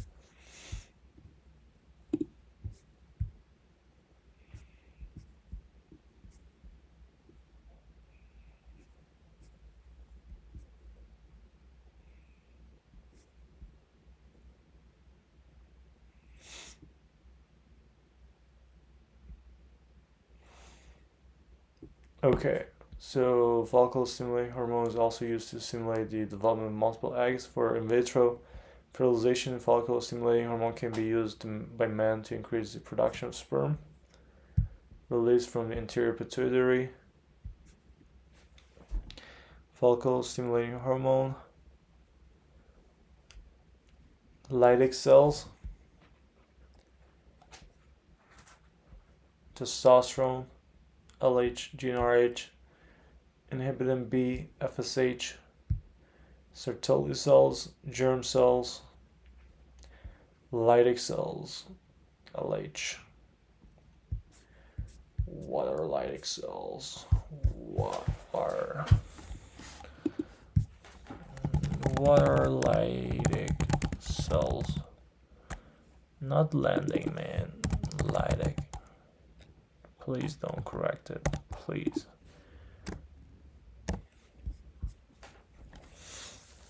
Interstitial cells are specialized cells found in testes of males.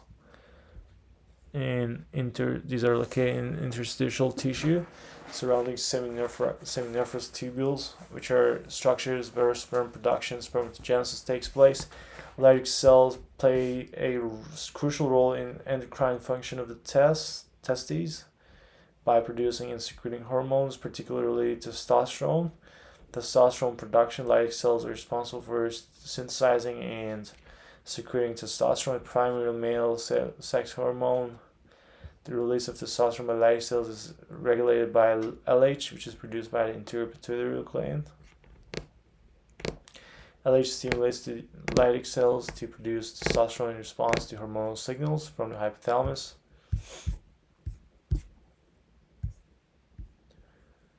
Okay, what hormone is a gonadotropin that induces ovulation? Ovulation, gonadotropin.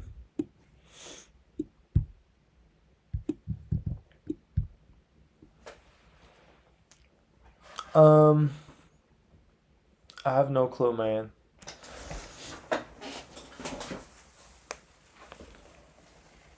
Ovulation induction. Hey Siri, close the alarm.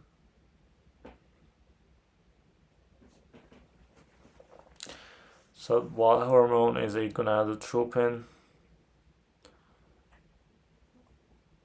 that induces ovulation?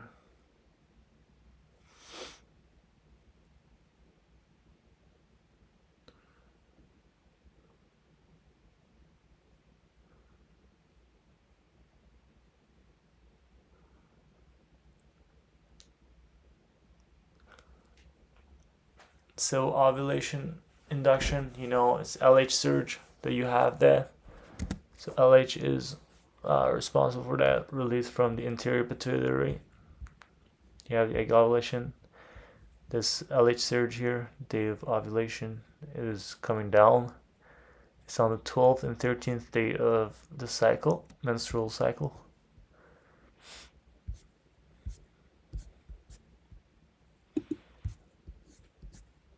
So we had the lieutenant testosterone test, and yeah.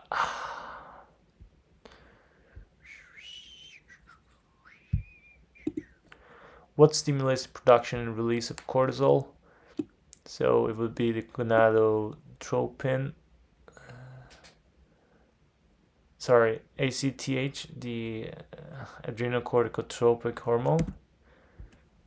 And it comes also from, it's the A part of the flat peg from anterior pituitary. And it was released from anterior pituitary, we know that here. So we have hypothalamus, so we have CRH, corticotropic releasing hormone. And it goes to anterior pituitary, and the anterior pituitary has the ACTH. It goes to adrenal cortex, and CORT gives negative feedback on these. The HPA axis, hypothalamus, anterior pituitary, and adrenal cortex axis.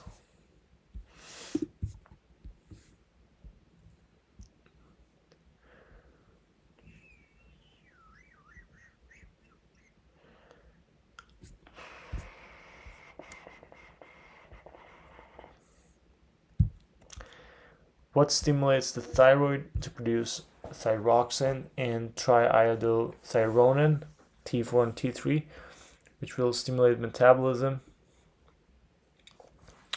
So it would be the thyroid stimulating hormone, TSH.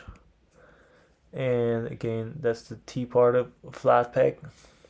And it was from anterior pituitary. You have the TRH coming from hypothalamus, and then anterior pituitary TSH, and goes to thyroid, which produces. So TSH stimulates thyroid to produce. So thyroid is a gland itself and produces T3 and T4.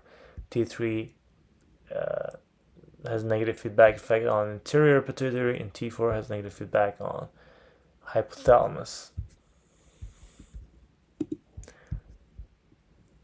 The T3 and T4 are specific types of thyroid hormones. That is, hormones that come from the thyroid.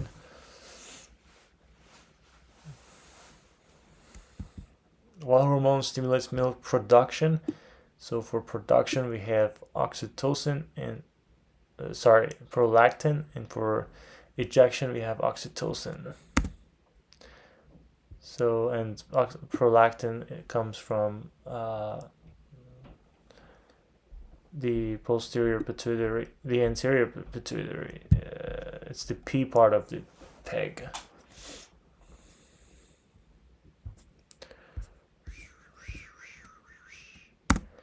What are released from the anterior pituitary in decreased pain? Endorphins. This is the E part. Endorphin is the generic name for endogenous morphine. Morphinomimetic peptides. Enkephalins are pentapeptides, a subgroup of endorphins. Enkephalins are a subgroup of endorphins. Opioid receptors we have are mu, delta, and kappa.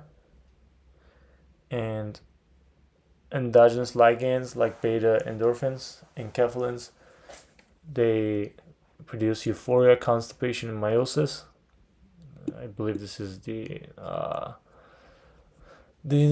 constriction of our pupils. When you're constricting, you're under stress, I believe. And it's also used for analgesia, respiratory depression. Delta ones are enkephalins, metylenkephalins, beta endorphins, euphoria and analgesia, and kappa, dynorphins and enkephalins, dysphoria and analgesia. Great. So let's do this. I mean, we have the morphinomimetic peptides, pentapeptides, so 5 peptides. Subgroup of endorphins, we have mu. Subtypes. What are their subtypes? What are their subtypes? I mean, this is not going to be on the MCAT, but why are we even bothering, right? What is also known as what inhibits prolactin? Dopamine. So prolactin inhibiting hormone, PIF factor. PIF, the flat peg.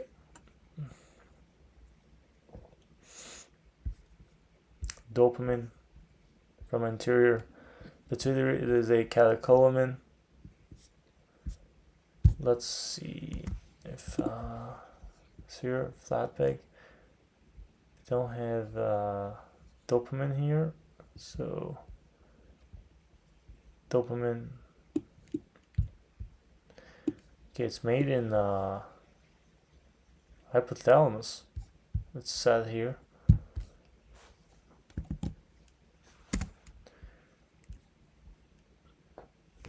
Released from anterior pituitary. Yeah, so ADH promotes increased water retention and decreased plasma osmolarity. What hormone stimulates growth in cell reproduction? I mean, gonadotropin, growth hormone. cell reproduction. Oh, this is for like mitosis, right? Growth hormone is for mitosis and growth of the cell. So also known as somatotropin. Somato because of the maybe somatic body, plasma, released from anterior pituitary.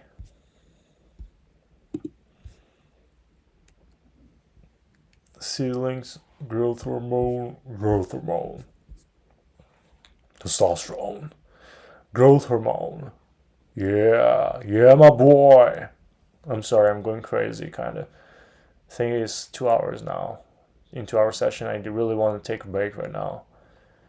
So let's just go at it quickly. So somatotropin, growth hormone. What brain structure releases oxytocin in ADH? It's the posterior pituitary. It's the posterior lobe of pituitary. Yes. What the pancreas secretes digestive enzymes into the duodenum? Yeah, my boy. Pancreas is also a gland, apparently.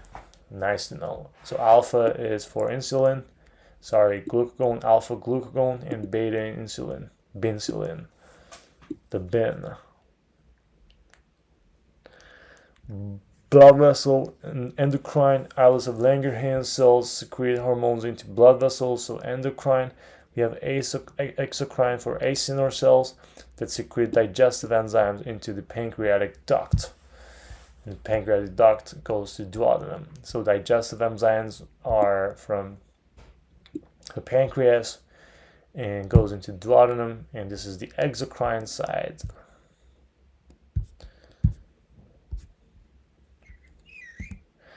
Alpha islet cells, alpha glucagon, release glucagon. Islets of Langerhans, capillary exocrine pancreas cells, acinar cells. F cells secrete pancreatic polypeptide. Hey Siri, stop my alarm. And then we have alpha cells, alpha glucagon. We have beta cells for secreting insulin. This was colder. So delta cells, we have somatostatin that is secreted from the delta cells. What was somatostatin? We should know that, right? Somatostatin, aka growth hormone, right? Another name for growth for GH is somatostatin. No. Somatostatin is a different hormone.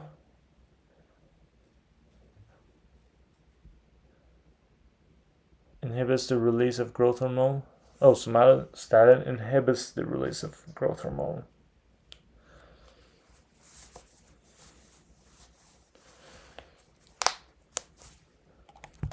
Is there another name for somatostatin? Stopin somato. Somatotropin is growth hormone, right? Growth hormone GHIH. Amazing. Cool. Let's see if anything's left on here. Glucagon, guacagon, islets of Langerhans, long-handled Langerhans, inside endocrine pancreas. Bullshit. Okay, alpha glucagon, easy. Beta insulin, binsulin. What hormone signals liver, muscle, and fat cells to take in glucose from the blood? Taking glucose from the blood, yeah, it's insulin to take in glucose. Peptide hormones secreted by beta islet cells of pancreas. So you have the pancreas, you have high blood sugar, promotes insulin release. You have low blood sugar, promotes glucagon release. So glucagon goes from the pancreas to stimulate glycogen breakdown from liver, and insulin goes to either tissue cells or liver to to store glycogen, store glucose as glycogen, and The insulin lowers blood sugar, and because you're taking the glucose, and glucagon raises blood sugar. Blood glucose concentration in the normal range. You use insulin to bring it down. You use glucagon to bring it up.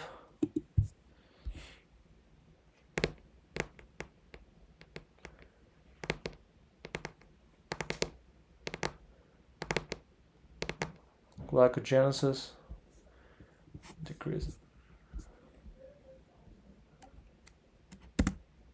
What stimulates uterine contractions? Oxytocin in breast milk ejection is oxytocin. The breast milk production is prolactin. What hormone causes the liver to convert stored glycogen into glucose? It's glucagon to raise blood sugar, right? It's from the alpha, and yeah, binsulin, beta. Okay, what inhibits GH? It's somatostatin, aka GHIH. It also leads to lower insulin and lower glucagon. So inhibiting GH lowers insulin because the cells are not taking in glucose anymore. You don't need that much insulin. And also lowers glucagon, interestingly. So not to be confused with somatotropin, which is another name for growth hormone, peptide hormones secreted by delta islet cells of pancreas. So we have also the delta, which is somatostatin, delta somatostatin, somatodelta, delta somatostatin, delta station, deltatin, delta somato. I'm sorry, I'm going crazy. This is how I memorize things. So delta cells, somatostatin released from delta cell, somatostatin travels through the capillary network, somatostatin receptor, insulin produced, beta cells, somatostatin travels through capillary network, somatostatin bonds with receptors on beta cell, and insulin production is inhibited. Why? Because these somatostatin bonds with receptors on beta cells, and yeah, interestingly, you no longer have insulin production. So why and how somatostatin reduces insulin and glucagon production?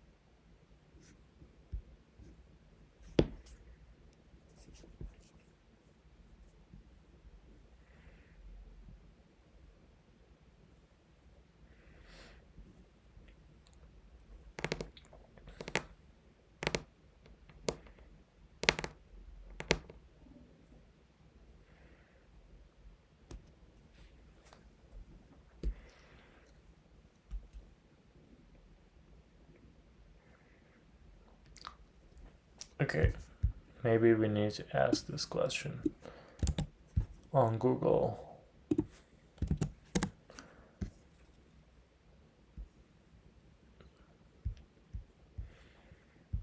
But with membrane somatostatin receptors, the expression of 3 of the 5 known SSTRs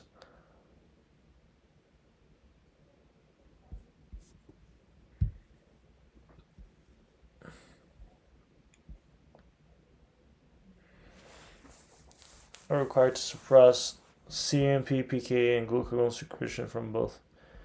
Combination of these two signaling mechanisms is sufficient to reduce glucagon secretion from isolated.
I don't still know why and how somatostatin inhibits GH.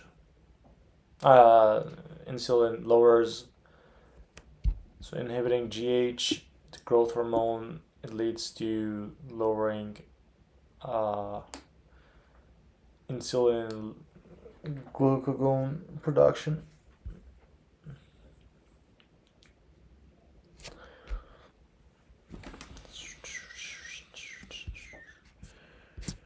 Sure. This is delta, right? They release somatostatin. Yeah.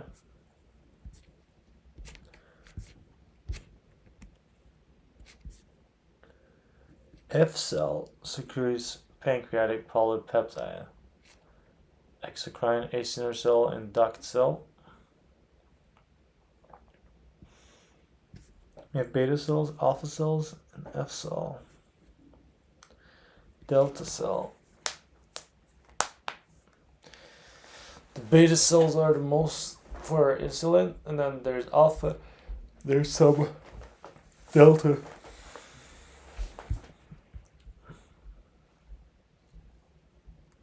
What is the polypeptide?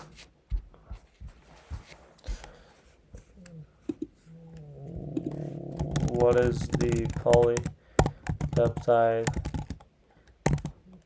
used for that is secreted by F cells of pancreas?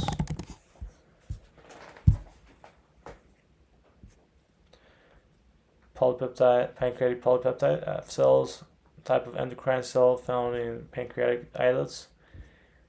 Pancreatic polypeptides is one of hormones produced by these cells. Source F cells. Pancreatic polypeptide plays a role in regulating pancreatic and gastrointestinal functions. It inhibits the secretion of pancreatic enzymes and bicarbonate, reducing rate of digestion and absorption in small intestine. Polypeptide is released in response to a meal, particularly in response to protein-rich meals. Release of pancreatic polypeptide is influenced by the presence of nutrients in the digestive system. It acts in a negative feedback loop to regulate the digestive process by slowing down the release of pancreatic enzymes. Measurement of pancreatic polypeptide levels can be used in clinical settings. so it's for digestion. It acts as a negative feedback loop to regulate the digestive process by slowing down the release of pancreatic enzymes. Cool. What are glands that produce gametes, sex cells, and sex hormones? These are gonads. Yes. So males testicles, and for females it's ovaries. Ovary, progesterone, and androstenedione. Estrogens, inhibin. And for testes, androgens, estradiol, inhibin. Placenta, when pregnant, progesterone, estrogens, human chorionic gonadotropin, human placental lactogen, and inhibin, and uterus when pregnant, it's prolactin and relaxin. Yep. What hormone is a primary male sex hormone? It's testosterone and is an anabolic steroid produced by the testes in men and ovaries in women, with a small amount produced by the adrenal cortex. Adrenal cortex produces some small amount of it. So, what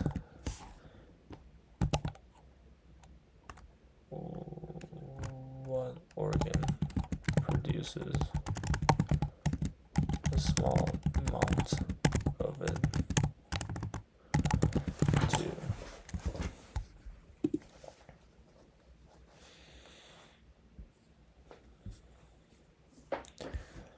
Brain. Skin. Growth of sperm production. Erectile muscle. Testosterone function. For brain. Motivation, mood, sex drive. Red blood cell production. Immune function. Bone density maintenance. Prevents osteoporosis, muscle mass, and strength, endurance. Stuff. Good stuff. It's also steroid. We have the OH at the end, 4 rings, and this double bond to O, double bond here, bunch of hydrogens into and out of the page. Good. What brain structure releases hormones that regulate stress, growth, reproduction, and lactation? So releasing the hormones, it's anterior pituitary. Yes. Hormone is the primary female sex hormone. It's estrogen. It leads to development of secondary sexual characteristics produced by the ovaries. Regulates the menstrual cycle and decreases milk production. Estrogen establishes progesterone, so it decreases milk production.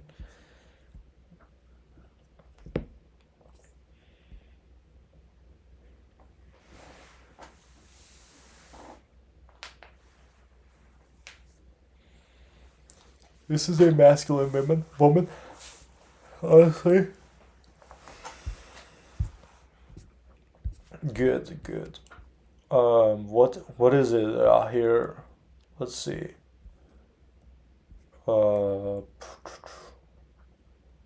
Good. Again. Good for us. What has the following effects in males? It triggers spermatogenesis and stimulates Sertoli cells. Is this FSH or LH? Honestly, development of ovarian follicles, FSH in follicles stimulates spermatogenesis. The egg development, sperm development, and stimulates also Sertoli cells. And there we have Leydig cells and germ cells, Sertoli cells give us germ cells, and the LH part gives us Leydig cells. So this was FSH. And LH testosterone.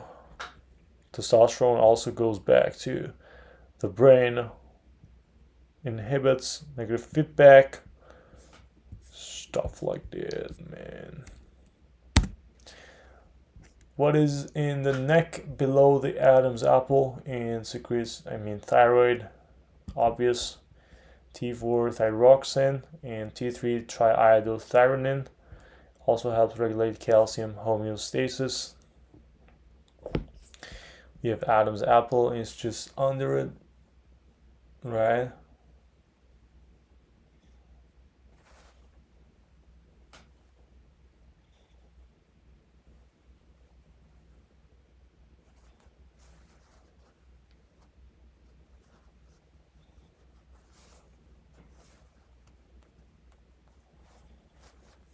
Nice, nice, nice, nice.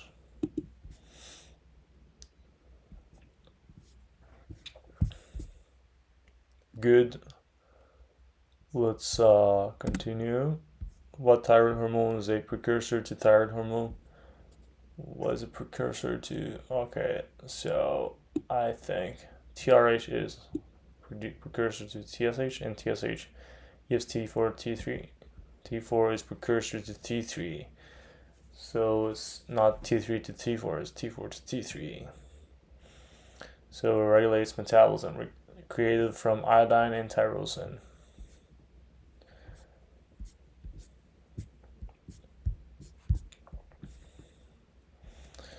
So we have calcitonin, T4 and T3. So TRH, TSH, and T3 and T4. So thyroxine, tyrosine, negative feedback inhibition, hypothalamus, TRH, TSH, and then T3, T4, T. What hormone is released by the thyroid gland and builds bone? Calcitonin. It tones down the calcium in blood and increases calcium in bony structures. Increases calcium excretion from kidneys and decreases calcium in blood. Decreases calcium absorption in gut.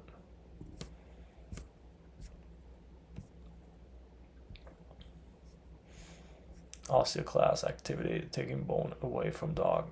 Decreases calcium in blood. Decreases calcium absorption in gut.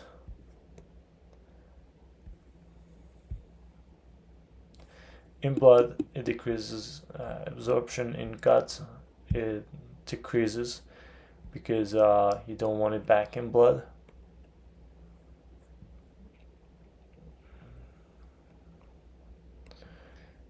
But the excretion from kidneys, it increases because you want it in the bones, not in the blood. It increases in bone. The parathyroid gland's primary function is to maintain the body's PTH what levels so that the nervous and muscular systems can function properly. So for the nervous system it's acetylcholine, for the muscular system is PTH. So it's calcium for nervous and K plus for muscular system. It is a collection of 4 parathyroid glands located on the back of the thyroid. Para means behind, right? So you have parathyroid glands, and this is the thyroid cartilage, the Adam's apple, and just under it is the thyroid. Trachea is the windpipe below it, and carotid arteries are on the side. Okay, it is a collection of 4 parathyroid glands, at the back of the thyroid. What hormone stimulates bone breakdown? So you break down bone and you increase the calcium in the blood. So this is against the opposite of calcitonin, which is PTH, parathyroid hormone. So in bone, it decreases the bone. It breaks down bone. It decreases also the kidney excretion. So you want it back in blood, right? And it increases in blood, and it also increases in absorption in gut. So in the gut, in your intestine, you absorb it back because you want it in the blood. Calcium. It activates vitamin D. It activates vitamin D, which is important. Okay, calcitriol.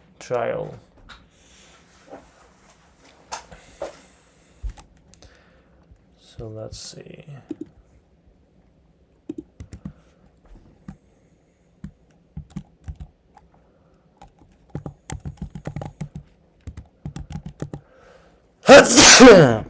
I'm so sorry for that.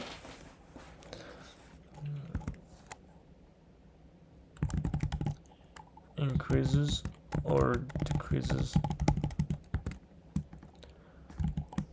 calcium, and so we have bone. Second one we have excretion from kidneys. Then we have in blood, and last one we have absorption in guts.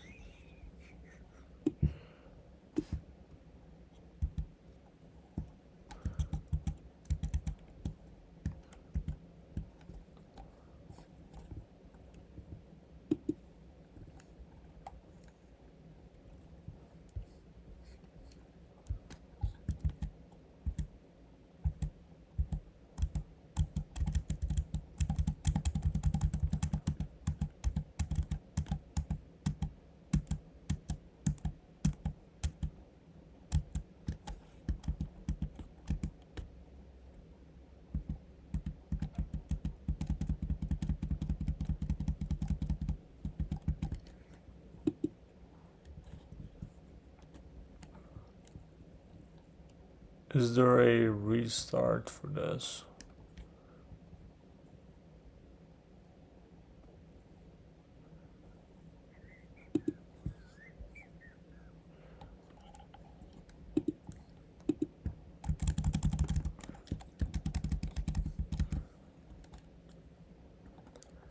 Yeah, I can't undo it anymore. So let's see. Let's just go here. What stimulates bone breakdown? PTH. Okay, it was part of it anyway. Okay, I see. So yeah. Yeah, we wanted part of this here.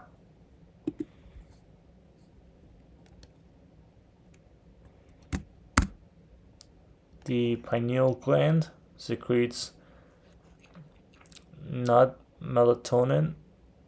Yes, melatonin, but not melanin. It's melatonin, located in the epithalamus, tucked into a groove between the two thalamus halves. So made from amino acid W, so is serotonin. And we can see pineal gland here, and tucked into a groove between the two thalamus halves, and it's called epithalamus. Located in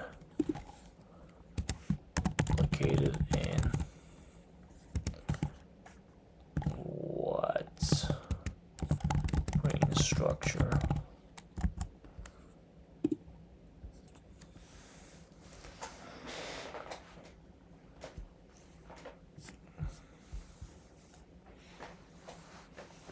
So it's serotonin, made from amino acid tryptophan. So is serotonin. So melatonin and serotonin are made from tryptophan.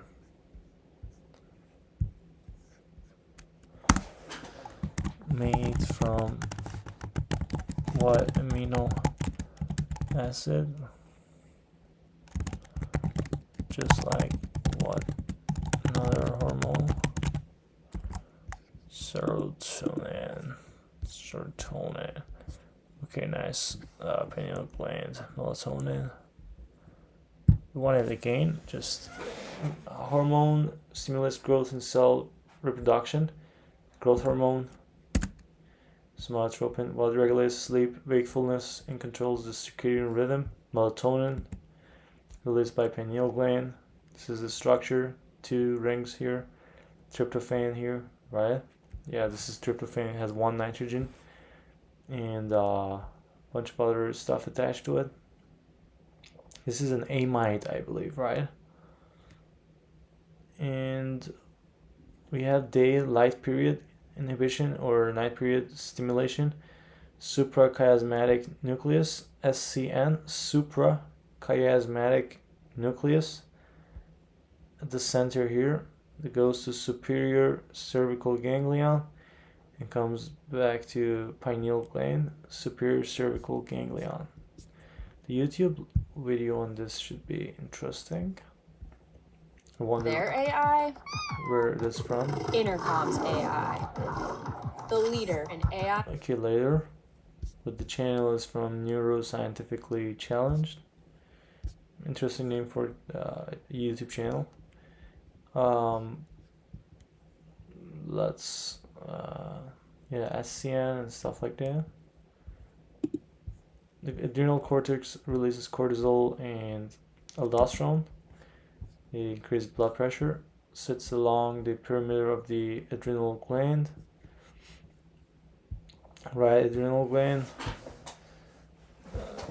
And we have stress comes to nerve cell, nerve signal, spinal cord, cross section, nerve cell, adrenal medulla, epinephrine, norepinephrine, glycogen broken down to glucose, increased blood glucose, increased blood pressure, increased breathing rate, increased metabolic rate, changing blood flow patterns leading to increased alertness and decreased digestive and kidney activity. Then we have hypothalamus releasing hormone, anterior pituitary, ACTH, adrenal cortex, mineral corticoids, long-term stress response, glucocorticoids, mineral retention of sodium ions, and water by kidneys. That's like aldosterone, right? Increased blood pressure and volume, and then glucocorticoids, proteins and fats broken down and converted to glucose, leading to increased blood sugar, and immune system may be suppressed by glucocorticoids. So which one is norepinephrine? Sorry, is cortisol glucocorticoid? We will see. What are a class of corticosteroids and include the hormone cortisol? Class of corticosteroids and include hormone cortisol.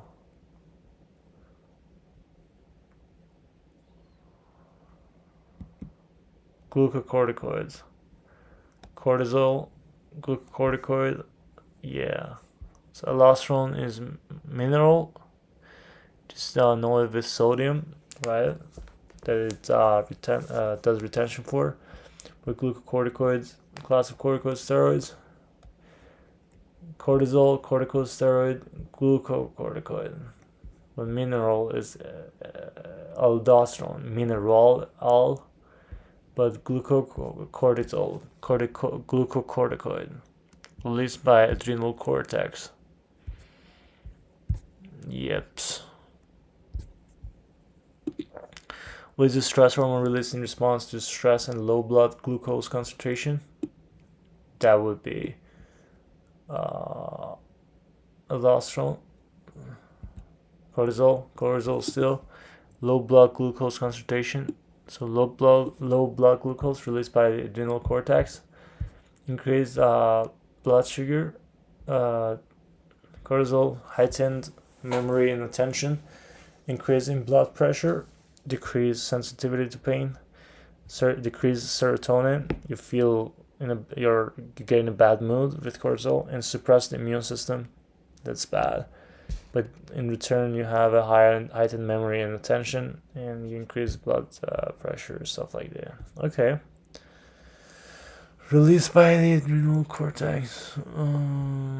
Again, what is a class of corticosteroids? Cortico include hormone aldosterone, mineral corticoids, released by adrenal cortex. What are a group of hormones that play a role in male traits and reproductive activity?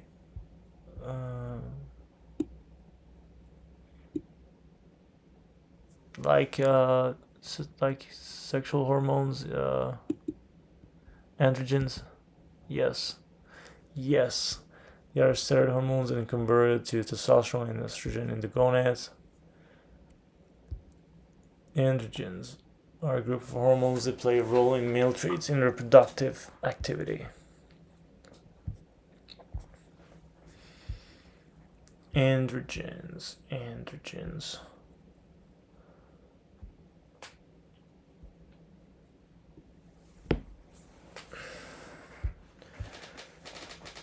Like FSH and LH, right? Or these are steroid actually. Let's see what steroids we have here. Testosterone, right? That's like an androgen. Development and maintenance of male reproductive and male secondary sex characteristics. Another steroid, estrogen, and progesterone. Group of hormones, androgens.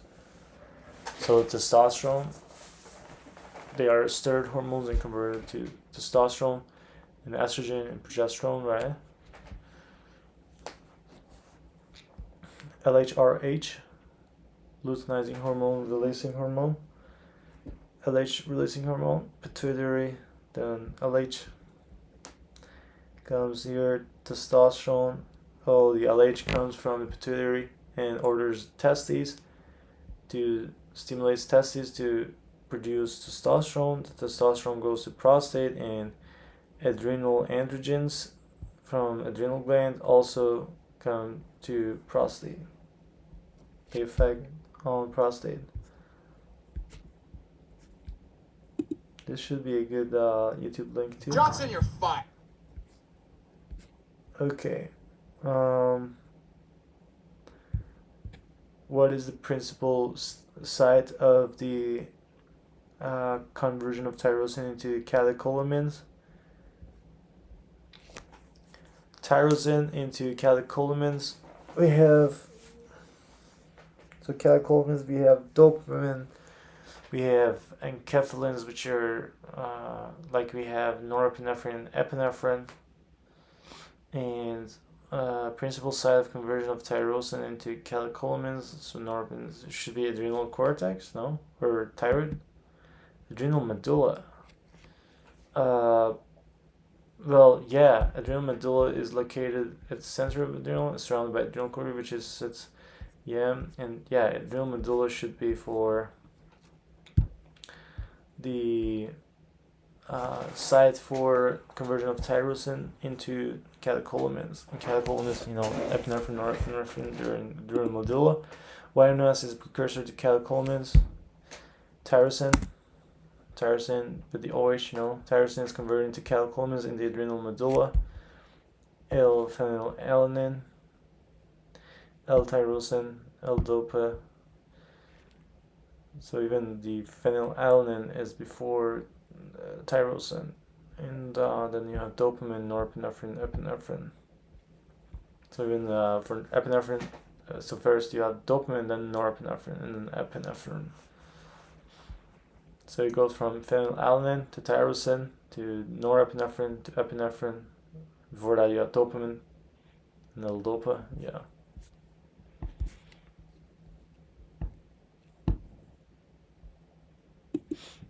Epinephrine, norepinephrine are examples of catecholamines. They are neurohormones important in the stress response released by the adrenal medulla. Epinephrine is what? Is a catecholamine, also known as adrenaline, produced by adrenal medulla, increases heart rate and blood pressure.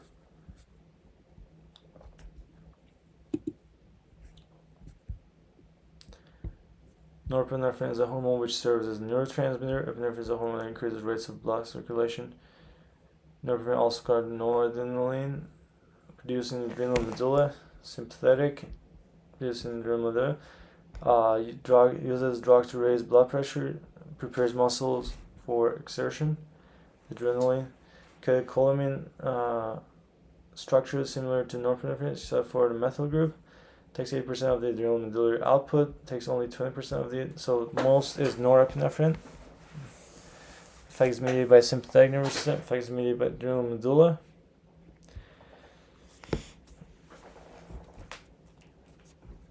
Binds with alpha 1, alpha 2, and beta 1 receptors. Binds with alpha receptor in greater affinity.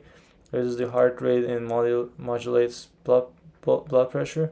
Effective antihistamine used in the treatment for shock. Adrenaline. We have adrenaline shots. Right. Epinephrine is a catecholamine. Norepinephrine is a catecholamine, is considered a hormone that serves as, blood pressure, as a hormone that serves as neurotransmitter. Yeah, epinephrine is not a neurotransmitter, it's a hormone.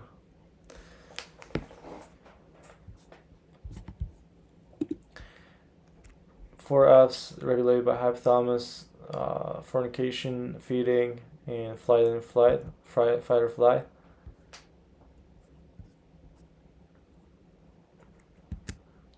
GnRH is produced by what and released by the anterior pituitary. So the GnRH is produced by gonadotropin releasing hormone, anterior pituitary. Produced by hypothalamus and released by anterior. Yeah. Cortisol increases blood pressure by what mechanism? So it's a glucocorticoid. Increases blood sugar by activating gluconeogenesis. Blood sugar. And then you give the hormones that are produced by the anterior pituitary gland. We have FLATPEG, which is FSH, LH, ACTH. Then we have for T we have TSH, and then for P we have prolactin. For E we have endorphins, and for G we have GH. Nice. Hypothalamus releasing hormones turns on, inhibiting hormones turn off, anterior pituitary, and systemic target organs. The posterior pituitary stores the following two hormones, which are secreted by the hypothalamus. Stores oxytocin and ADH. Yes, produced in hypothalamus, and it stores them in posterior pituitary. What are endocrine glands located above the kidneys? So adrenal cortex. And they produce a variety of hormones. Adrenal glands, not cortex. So we have the zona glomerulosa. That's where the glomerulus are. Zona fasciculata. Fascicles are here, and zona reticularis. That reticularis is the deepest one, and then you have medulla. So from the zona glomerulosa, you have mineralocorticoids like aldosterone and cortisol and corticosterone. Then we have glucocorticoids from the middle part, zona fasciculata. The cortisol and cortisones from there.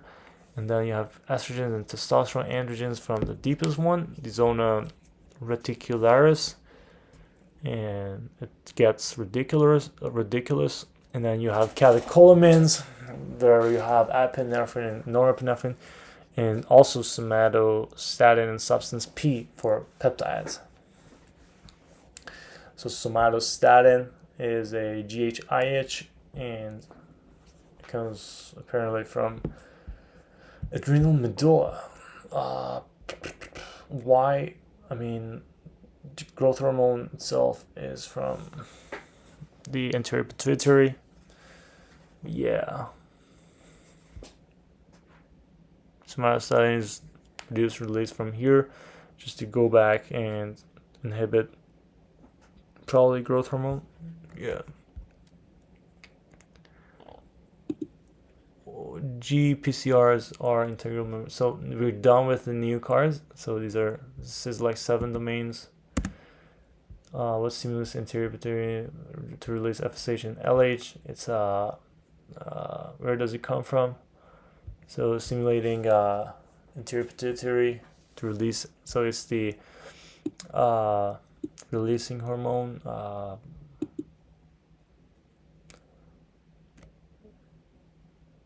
Yeah, it should be.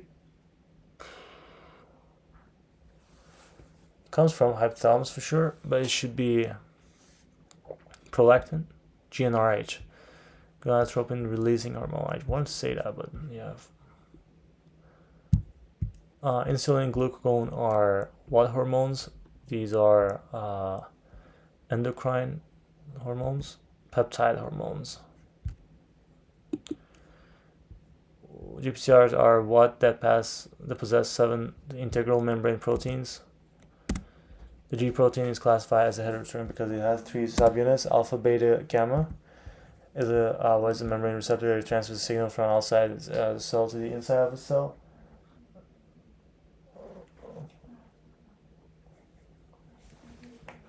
The membrane receptor that transfers GPCRs are membrane receptor. Yeah. What is a membrane receptor that interacts with a special protein called G protein? It's a GPCR again. GPCR is a membrane receptor that does what? It brings the outside signal to the inside of the cell. So transfers the signal from outside to the cell. The inside 50% of drugs. Peptide hormone is a hormone that has 5 examples and plus bonus. So peptide hormones is a hormone that has amino acids for sure, and the examples would be like insulin, glucagon, even ADH. Then you have even catecholamines, right? Leptin was also there. Leptin was also there. ADH, as I said, oxytocin, and leptin. All releasing hormones are also peptide hormones. Number of molecules activated: 10 to the 1, 10 to the 2, 10 to the 3, stuff like that. Okay, progesterone function. It develops and matures the endometrial lining, maintains and protects endometrial lining. Estrogen establishes. Progesterone also responds to LH and LHP.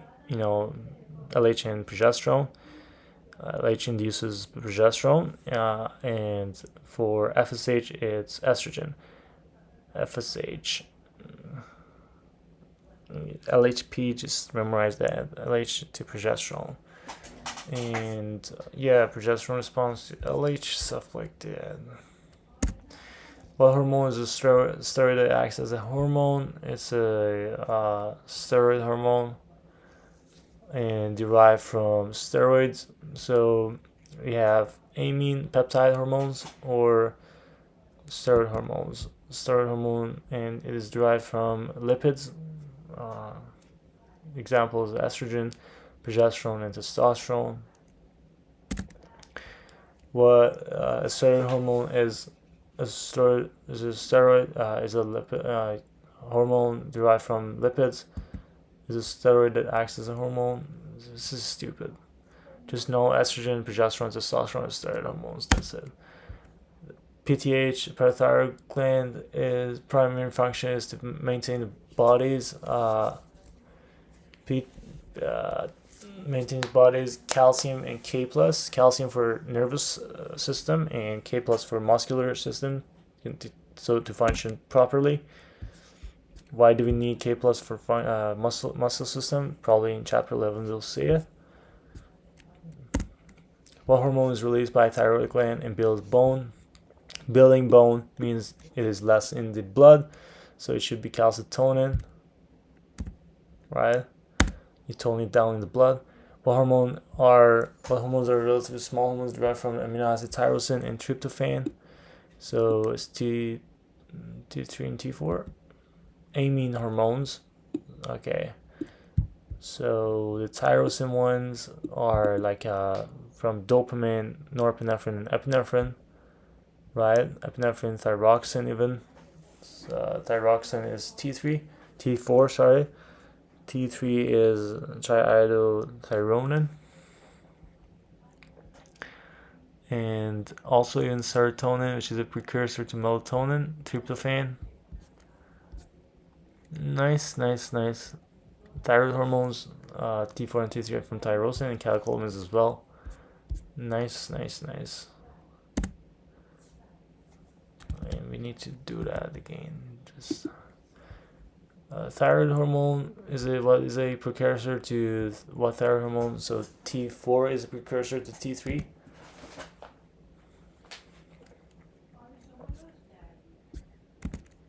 The G protein refers to the fact that it is attached to GDP in active state, and when it gets active is GTP. LH, what does LH do in females and in males? In females is for ovulation mainly. In males it's I think it's mainly for the egg development and sperm development, spermatogenesis, right? Induces ovulation in females, initiates production of testosterone. Production of testosterone for man. Sorry, that was for FSH, for the egg development and spermatogenesis in males. But in females, it's LH is for ovulation for females, and for men, it's making testosterone.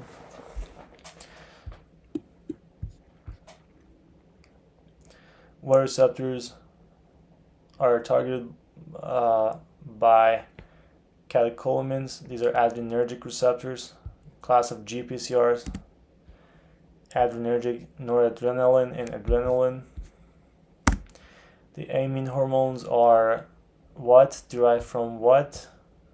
So amine hormones, tyrosine from tryptophan, relatively small hormones derived from amino acids tyrosine and tryptophan. From tryptophan and tyrosine, you have relatively small hormones, amine hormones. When this is ovulation, LH, and initiates production of testosterone. GnRH stimulates what to release FSH and LH? Where does it come from? GnRH stimulates the anterior pituitary to release FSH and LH. Where does it come from? Gonadotropin, hypothalamus. It comes from hypothalamus for sure. And what hormone is a hormone that consists of amino acids? A peptide hormone.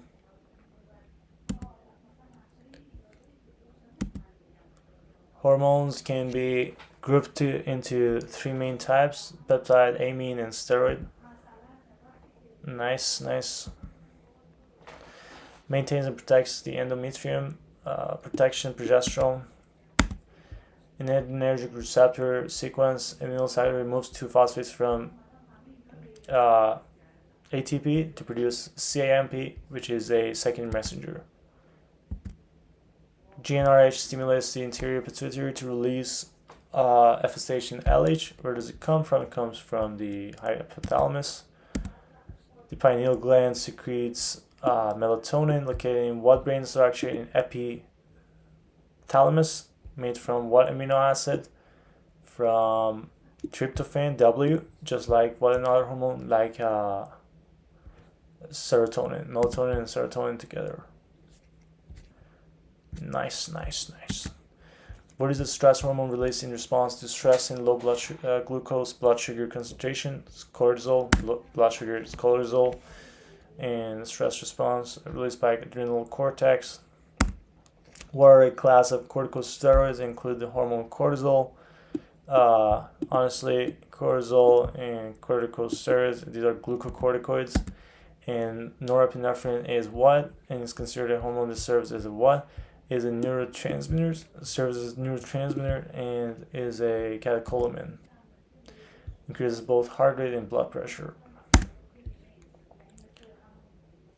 Heart rate and blood pressure. This was norepinephrine. Epinephrine, adrenaline, right? Yeah. What is the principal site of the conversion of tyrosine into catecholamines? This is in adrenal medulla. Cortisol increases what by what mechanism? It increases blood sugar level by activating gluconeogenesis.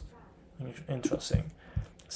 What stimulates the anterior pituitary to release FSH and LH? This GnRH, it comes from hypothalamus. Amazing. We're done.